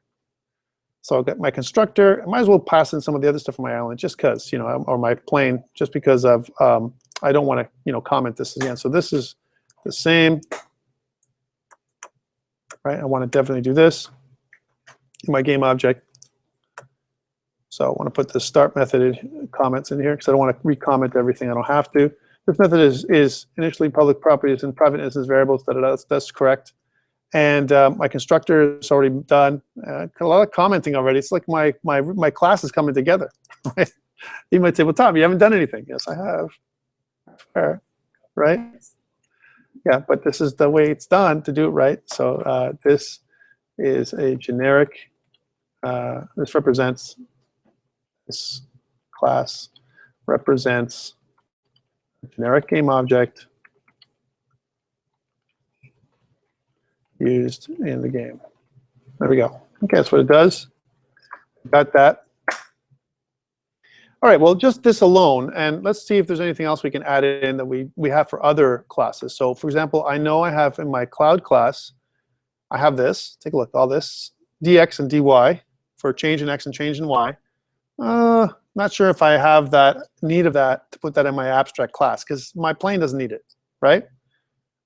Width and height, though, look at that. Oh, that's all in there, and so is this, right? So all that stuff is in there, and the reset. Oh, do I have a reset? Well, I do have it from my plane. I do have it from my cloud, but it's something that happens internally where it gets reset. It's not something that I want to call externally, therefore probably wouldn't add it in, right? Check bounds, again, I do it for a couple of them, but not for all of them. And I probably won't include it, but you can see how I have a structure for all this stuff that I can make it work. Clouds are like this. Island, let's take a look at island. And it's very similar as well. You can see how I have a lot of similarity here. This is the stuff that most of it is what I'm going to take out in a second, okay? All right, cool. Let's go into one more thing. So I've got this. How about my ocean? And this is where I caution you against it. I recommend we do not include the ocean as a game object, only because I know that we're going to change the game object from a bitmap to a sprite. And when I do that, I don't want to change my ocean again. I don't want to extract my ocean and rejig my ocean, because my ocean is not going to be a sprite. It's going to be a bitmap. So leave the ocean away. Leave it alone. Leave it as is. It looks very similar to my abstract class, but it's not going to extend bitmap, or it's not going to extend a sprite in the future. It's going to extend a bitmap. Let's leave it alone. That's going to be the odd man out. Okay, so how do I fix up the other ones? Now that I have a game object, do I have a game object? The answer is no, I don't yet. I have to go into my index.html, and I have to put it in. So where does my game object belong? Definitely before ocean, island, player, and cloud, but underneath vector2, because I want my game object to know about vector2 objects. I'm going to kind of copy this one. And underneath vector2, before ocean, just in case I ever want to do anything there, I want to put in game object. Yay. Do the same thing inside my core, right? So I'm going to go back to my core, and inside my game.ts, or sorry, my reference.ts, I want to kind of do the same thing. So it's going to be below my vector2, right? So here, and this is going to be called game object.ts. There. Good, done. So now I've added my game object. It's a generic object, an abstract object. Oh, hey, I forgot to do something. Let's go back in there. Game object. This can't be a class. It's got to be a abstract class, right? So it can never. Abstract just prevents us from instantiating an object of that class. It's just a check. It's a safety check. That's all we're doing. Do I have to put it in? No. I'm going to put it in, so it makes me create an object. I can never create a game object, right? Okay, cool. This is neat. I like this. We're going to add other properties to this thing. And the other thing is, I want to ask you this, right? We have public properties. What about things like position, name, and so on? I think it's important for us to put them in, right? For example, a name from my class, so I can differentiate between what type it is. Is it a cloud? Is it an island? Is it a plane? What object is my things? And I think this is important. And again, I could create another private. We'll do that now, because I know I'm going to need it. Private name property with getters and setters. And I'm going to do it in the same order. So I'm going to say kind of like get, name, which is a string, which returns this.underscore name, right? And we're going to keep track of the name. And then set name, which is going to set the new name, whatever the new name is, if I really want to, which is a string. You can see the pattern here. It's not that difficult to discern. This.name is equal to new name. So that's this part. So I've got my getters and setters that I've written now for my name property. And I need this because I absolutely know, ladies and gentlemen, that I'm going to need to keep track of my name because I've done this thing before, right? So instead of doing it later, I'm doing it now. I'm making a super duper game object class that I can reuse later on. Okay, one more thing. Position, right? I know my position I'm going to need, all right? And again, you might call it location, you might call it whatever, but if I go back to what I talked about before, what was that? Can I? Oh, this? Sorry. I know that position is another object that I want. And my position is going to be what? A vector2 object, right? I'm going to include a vector2 object in each one of my abstract classes, my abstract game class, so that way I can keep track of the position of the objects.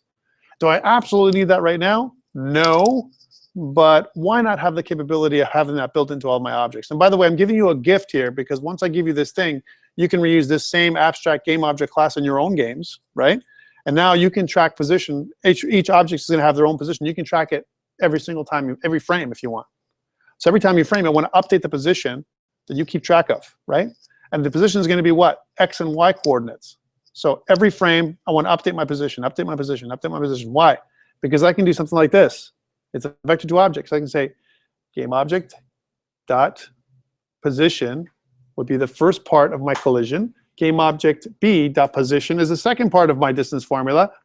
I know the distance, and if it's less than, if these two things is less than something else, bam, I have a collision, right? And I know my width and my height, because that's what I'm doing here. I've calculated my width and my height. So I have all the values that I need to plug into my collision formula, right? So I'm kind of being a little bit crazy here, but hey, what the hell? So I want to do the same thing. I want to say my private. Here we go. Another one, private position, which is of type vector2, right? Now I can do that because I've defined my vector2 object, right? Okay, vector2. I haven't instantiated. This needs to be instantiated, no? Yeah, it does. My vector2 object needs to be instantiated, right? So yes, it's true, but what I need to do is when I set or get something in my constructor somewhere, or in my start method, I need to set my vector2 object by default, right?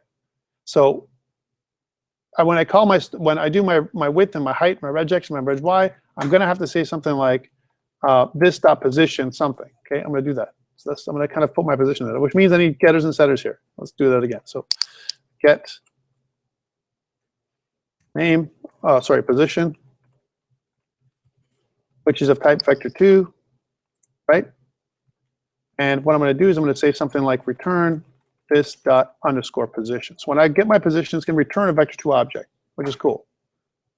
And the same thing goes with my set position, and my set position is going to take a vector2 object. So a new position object, right, which is of type vector2 object, has to take a vector2 in order for me to do it properly.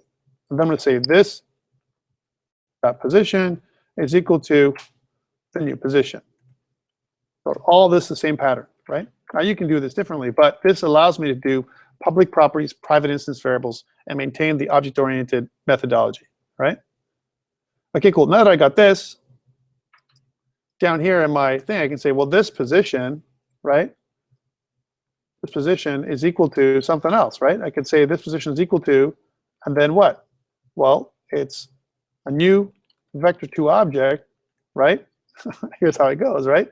Which is this dot x, and then this dot y for the first time. Well, I don't have an x and y coordinate, and if once I instantiate an object, the default x and y coordinates are 0, 0.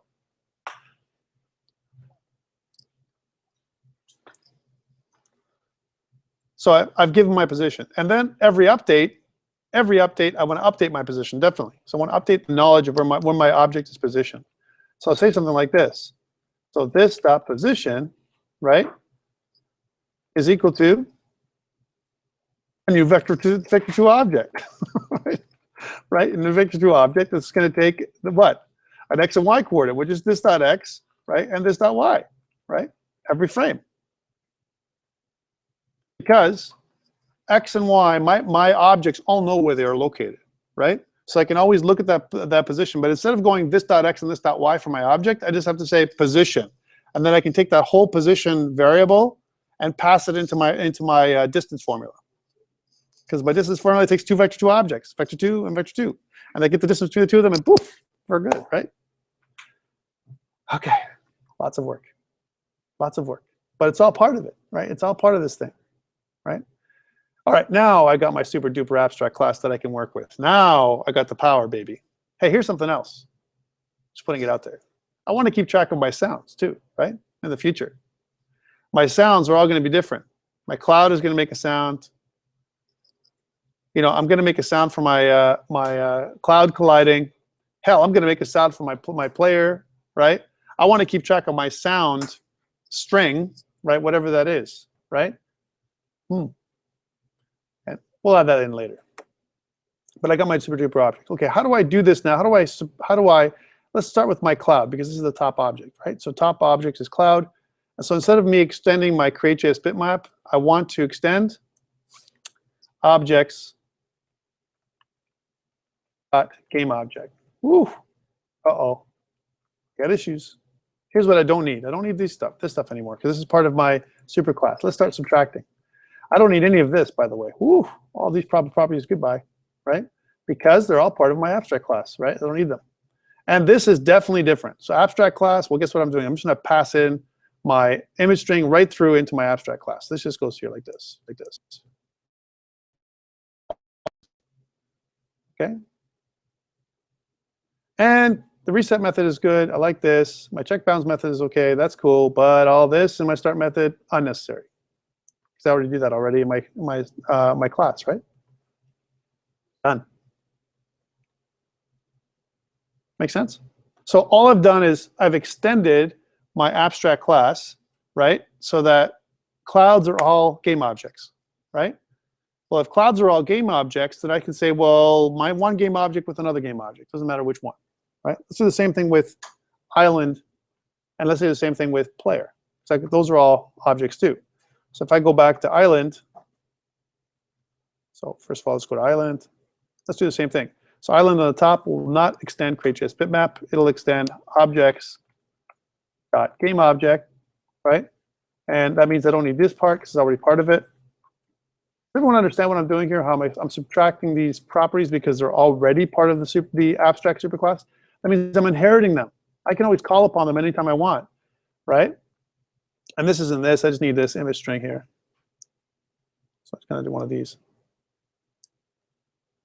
Okay, good. And this is resets okay. Check bounds is okay.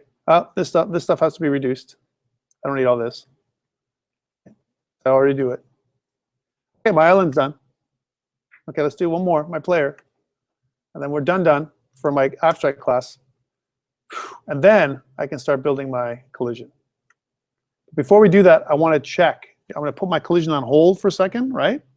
I'll put my collision on hold and check to see all these things are working, right? My abstract class is physically working, or else I can't do my collision. All right. So same thing with my player. My player does not extend create.js bitmap. It extends objects.gameObject. There we go. And this is wrong too. I gotta kind of fix this up. I might as well change it here. Objects.gameObject. Gotta check this out. I don't need this, and I don't need all this. So my player becomes really simple, like stupid simple, like this. Watch. Okay, and I don't need all this. So I just need image string to pass along. So I'm actually passing it through one to the other constructor. And this is okay. I like this, but all this is gone. So you can see I'm code reducing, right? I'm going through refactoring my code, right? So that way I don't need all this other stuff. I'm just going to update this stuff so that way it's correct. Just because I'm a stickler for updates.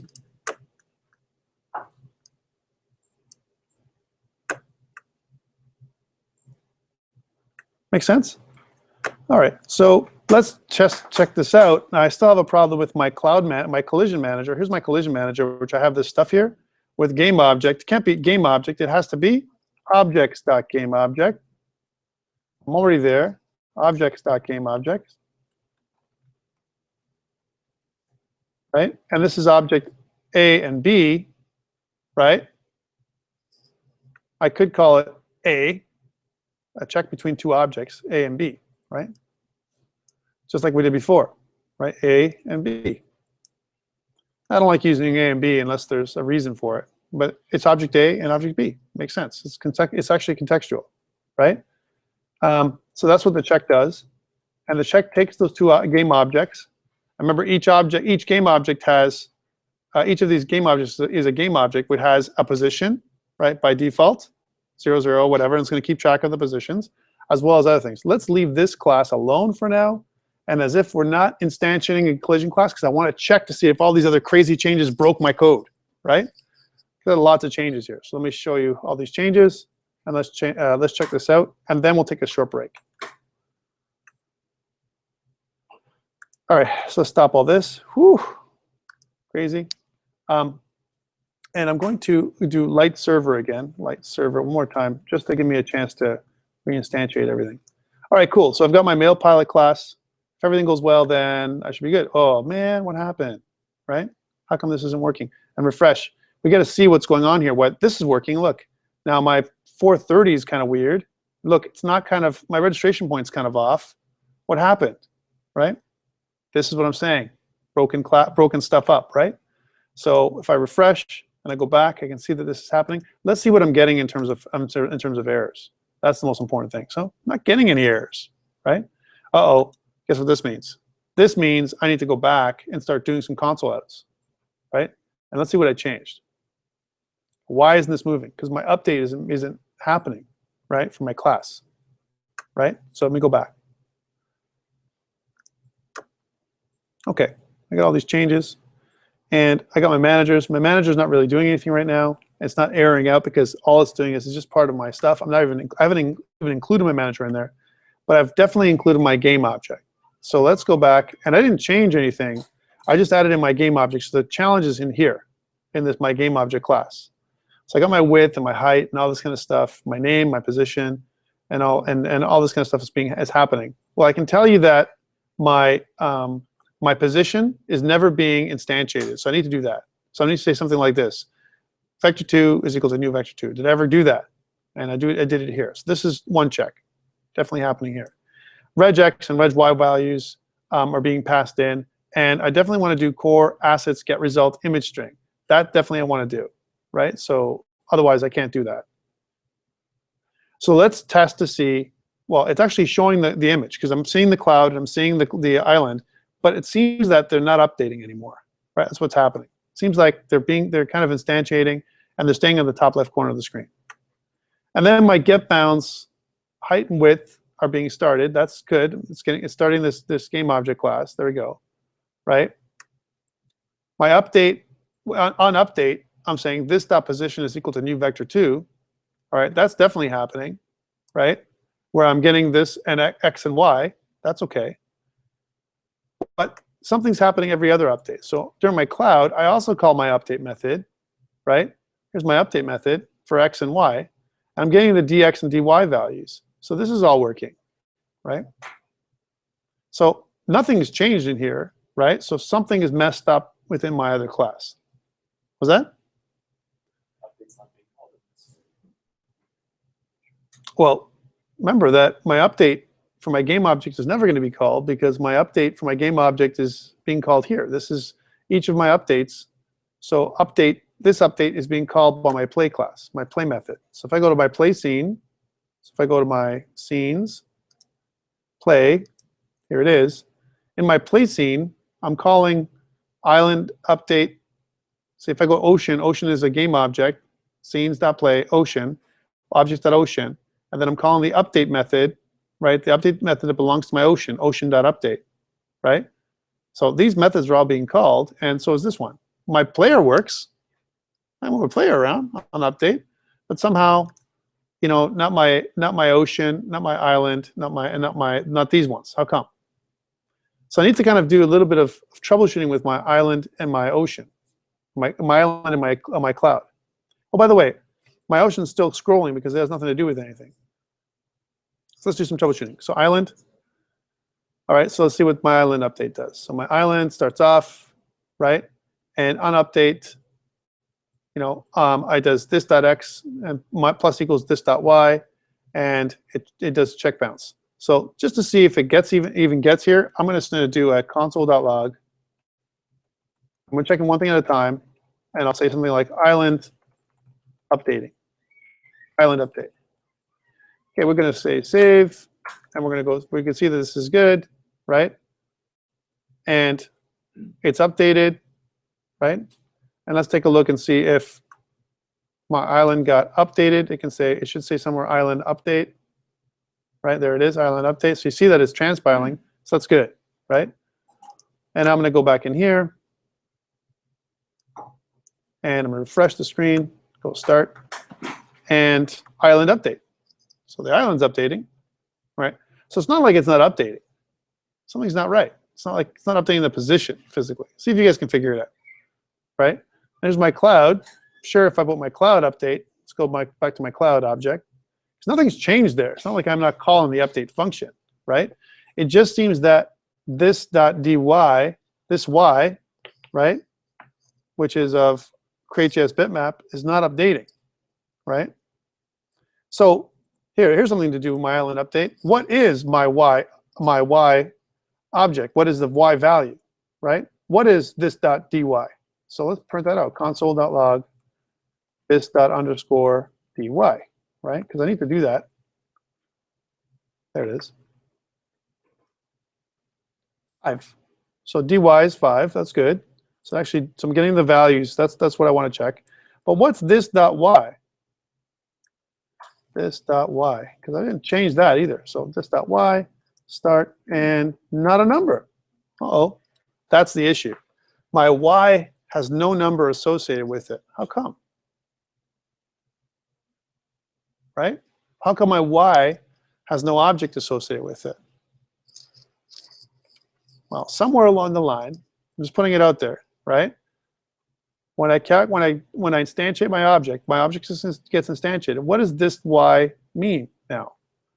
Do I ever overwrite it? And I'm just putting it out there that, you know, this dot y is equal to height, right? This dot x is math.floor, blah blah blah, right? So I actually do call the reset method. Uh-oh, does the reset method even get called? Right? Because that seems to be where the issue lies, right? So let me go back to my my island class, and let's see inside the parameter, does reset get called? And in my start method is where my reset's going to be called, right? Here's my start. Okay, this dot reset. So this dot reset is being called right here, right? And it said this. Let's see if I get here. So I'm calling resets. So I'm going to say console.log. We're tracing right now, right? I'll say something. I'm just looking at the island because I figured out the island. Island reset. There we go. Island reset.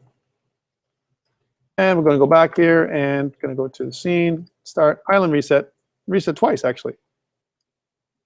So island reset, and island update. So it's reset twice, but yet island doesn't have any value. So what's the y value of this? This dot y. So console.log. This dot y. Oh, not a number. Okay, but I just set it to this height. Oh, see? This height, which is a property of the game object, right?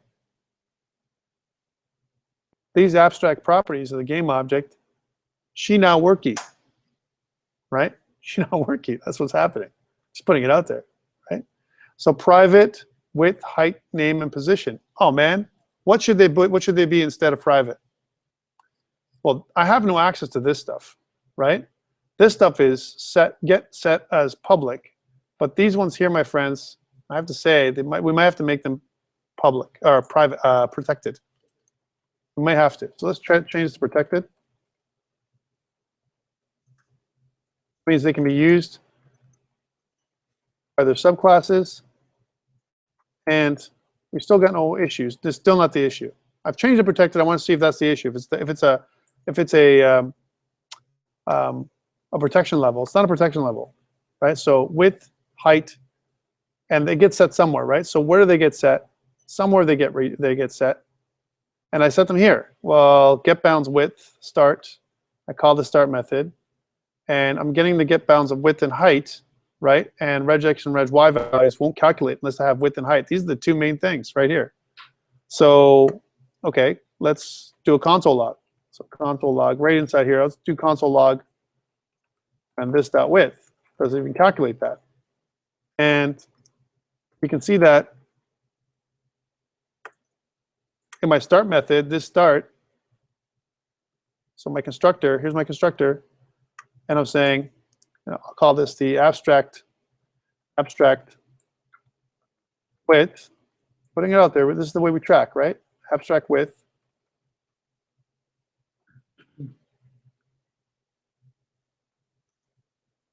You see abstract width in here? Start's not being called, right? Because I'm not even getting here. How come? Well, I'm calling this start right there. Huh? No. This should be calling it because my abstract class is my constructor. It's being called. This is getting here. So if I go constructor, here, I'll show you. Watch. If I say something like this, if I go console log,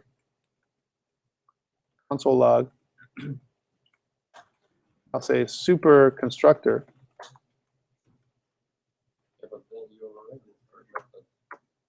I do, but it doesn't matter. Hold on. Super constructor times 3. Because I got 3 clouds, 1 island, right, and 1 plane. right? Those are the three things right there. So I've done that 3 times. I'm in there, right? I get this for sure. I call this function for sure. And this start gets called, but then you said I'm overwriting it with my own stuff, right? So where should this all go? I want a start method because the start method's a pattern, right? But I have to tell you this, all this stuff, in this particular case, constructor, baby. Because like you said, my start method gets overwritten by my other methods, right? So all this stuff here, right, just putting it out there, in this particular case, has to be put in my constructor of my abstract class, because it's what it is, right? So before I get to start, I got to do something like this, or create something called an initializer class that has nothing to do with the other classes. They're private. It happens automatically. It happens in the constructor. Let's undo that, actually. So in my start method, I may have a private, something that's private to the class, and I can get those protected out of there for a second. So private, and I'll call this initialize.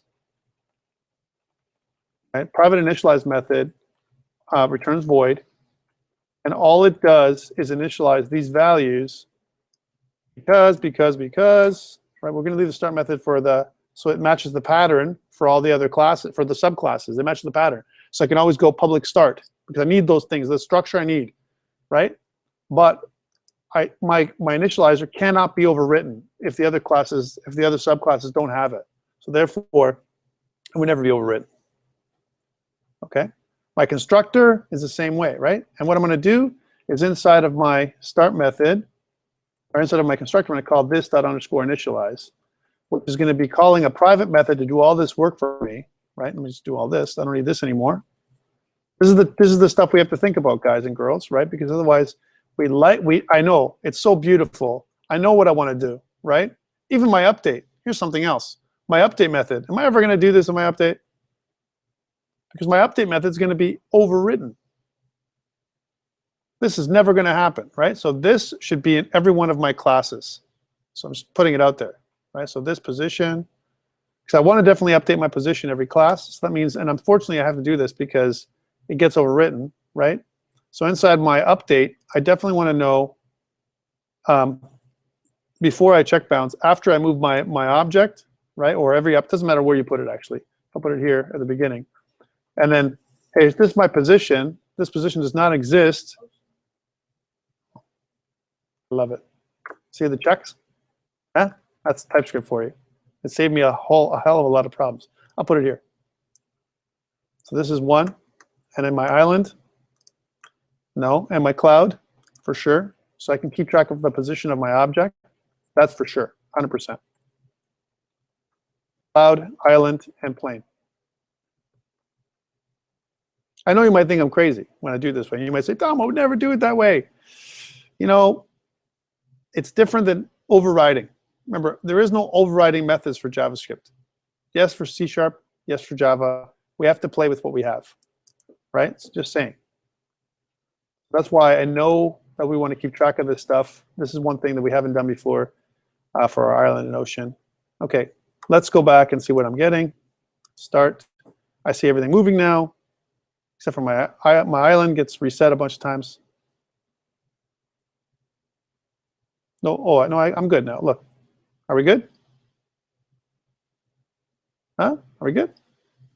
We're good. So I'm using my superclass to generate all the movement now. This is important. Let's get rid of all that extra debug information that I put in here, and I put it all in my island class. We're just testing one. Right, so there's my island. Who does not understand what I did? Please, let's talk about it. Because if you don't understand this, right? So I'm troubleshooting, right?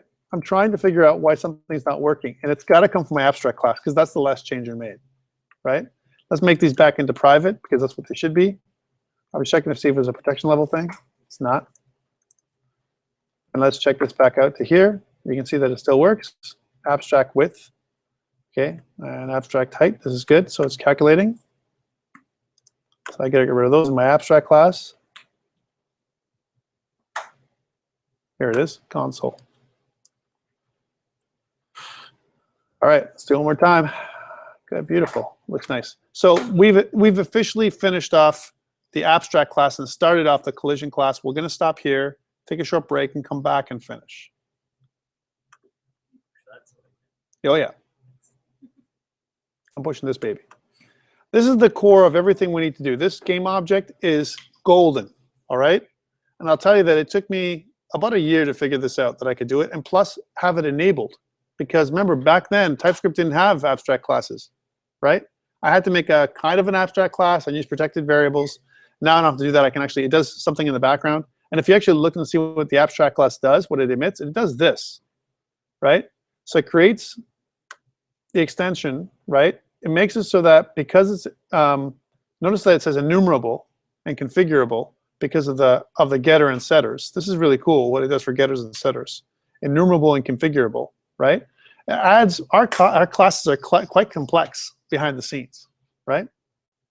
All right, let me push all those changes up. So one of the things that I gotta relate my changes back to what I've done. So I made a few changes here all at once to save some time. All right, so I added a collision manager. I'm not finished yet, so I'm not going to count it. But the game object class I've added, which is major, and I added a vector2 object, which I already took care of. So now let's add this stuff in. So I'm going to say all these in, added or created game object superclass, abstract class. I'll say this closes issue number. Go back to where what issue it closes, because I'm doing this piece, this superclass. So where is that? Calculate island. I config. Create. There it is. Number 7. Wow, this is an old issue that I wanted to close. Right. Issue number 7. I'll push this one up. Oops. Get rid of that. I'll push this one up. Oh.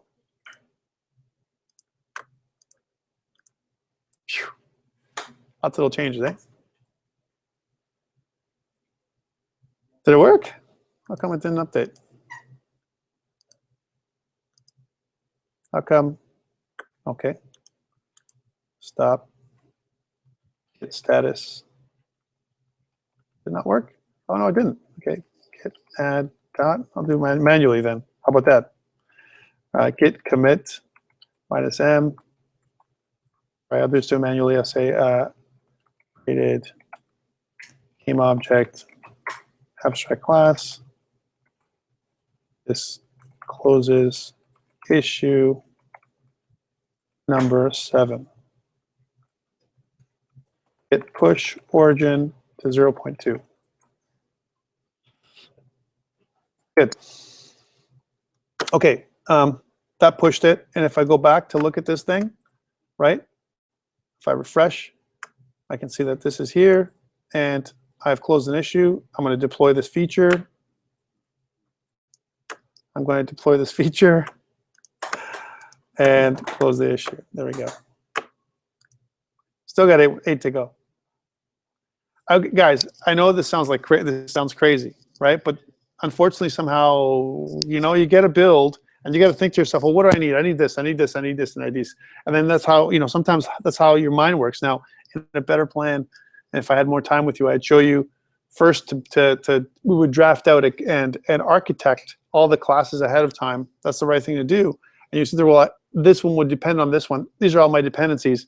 In order for me to do my abstract class, I need a vector2 object. In order for me to do my collision class, I need a vector2 object. Therefore, I have to create my vector2 object first. Good, let's do that. Okay, next. In order for me to create my collision class, I need an abstract class. Okay, cool, let's create my abstract class. Cool, now I got that, I can do my collision class. And that's what I need to, that's what I've been doing. So let's take a short break, and when I come back, finally, we'll get the collisions going.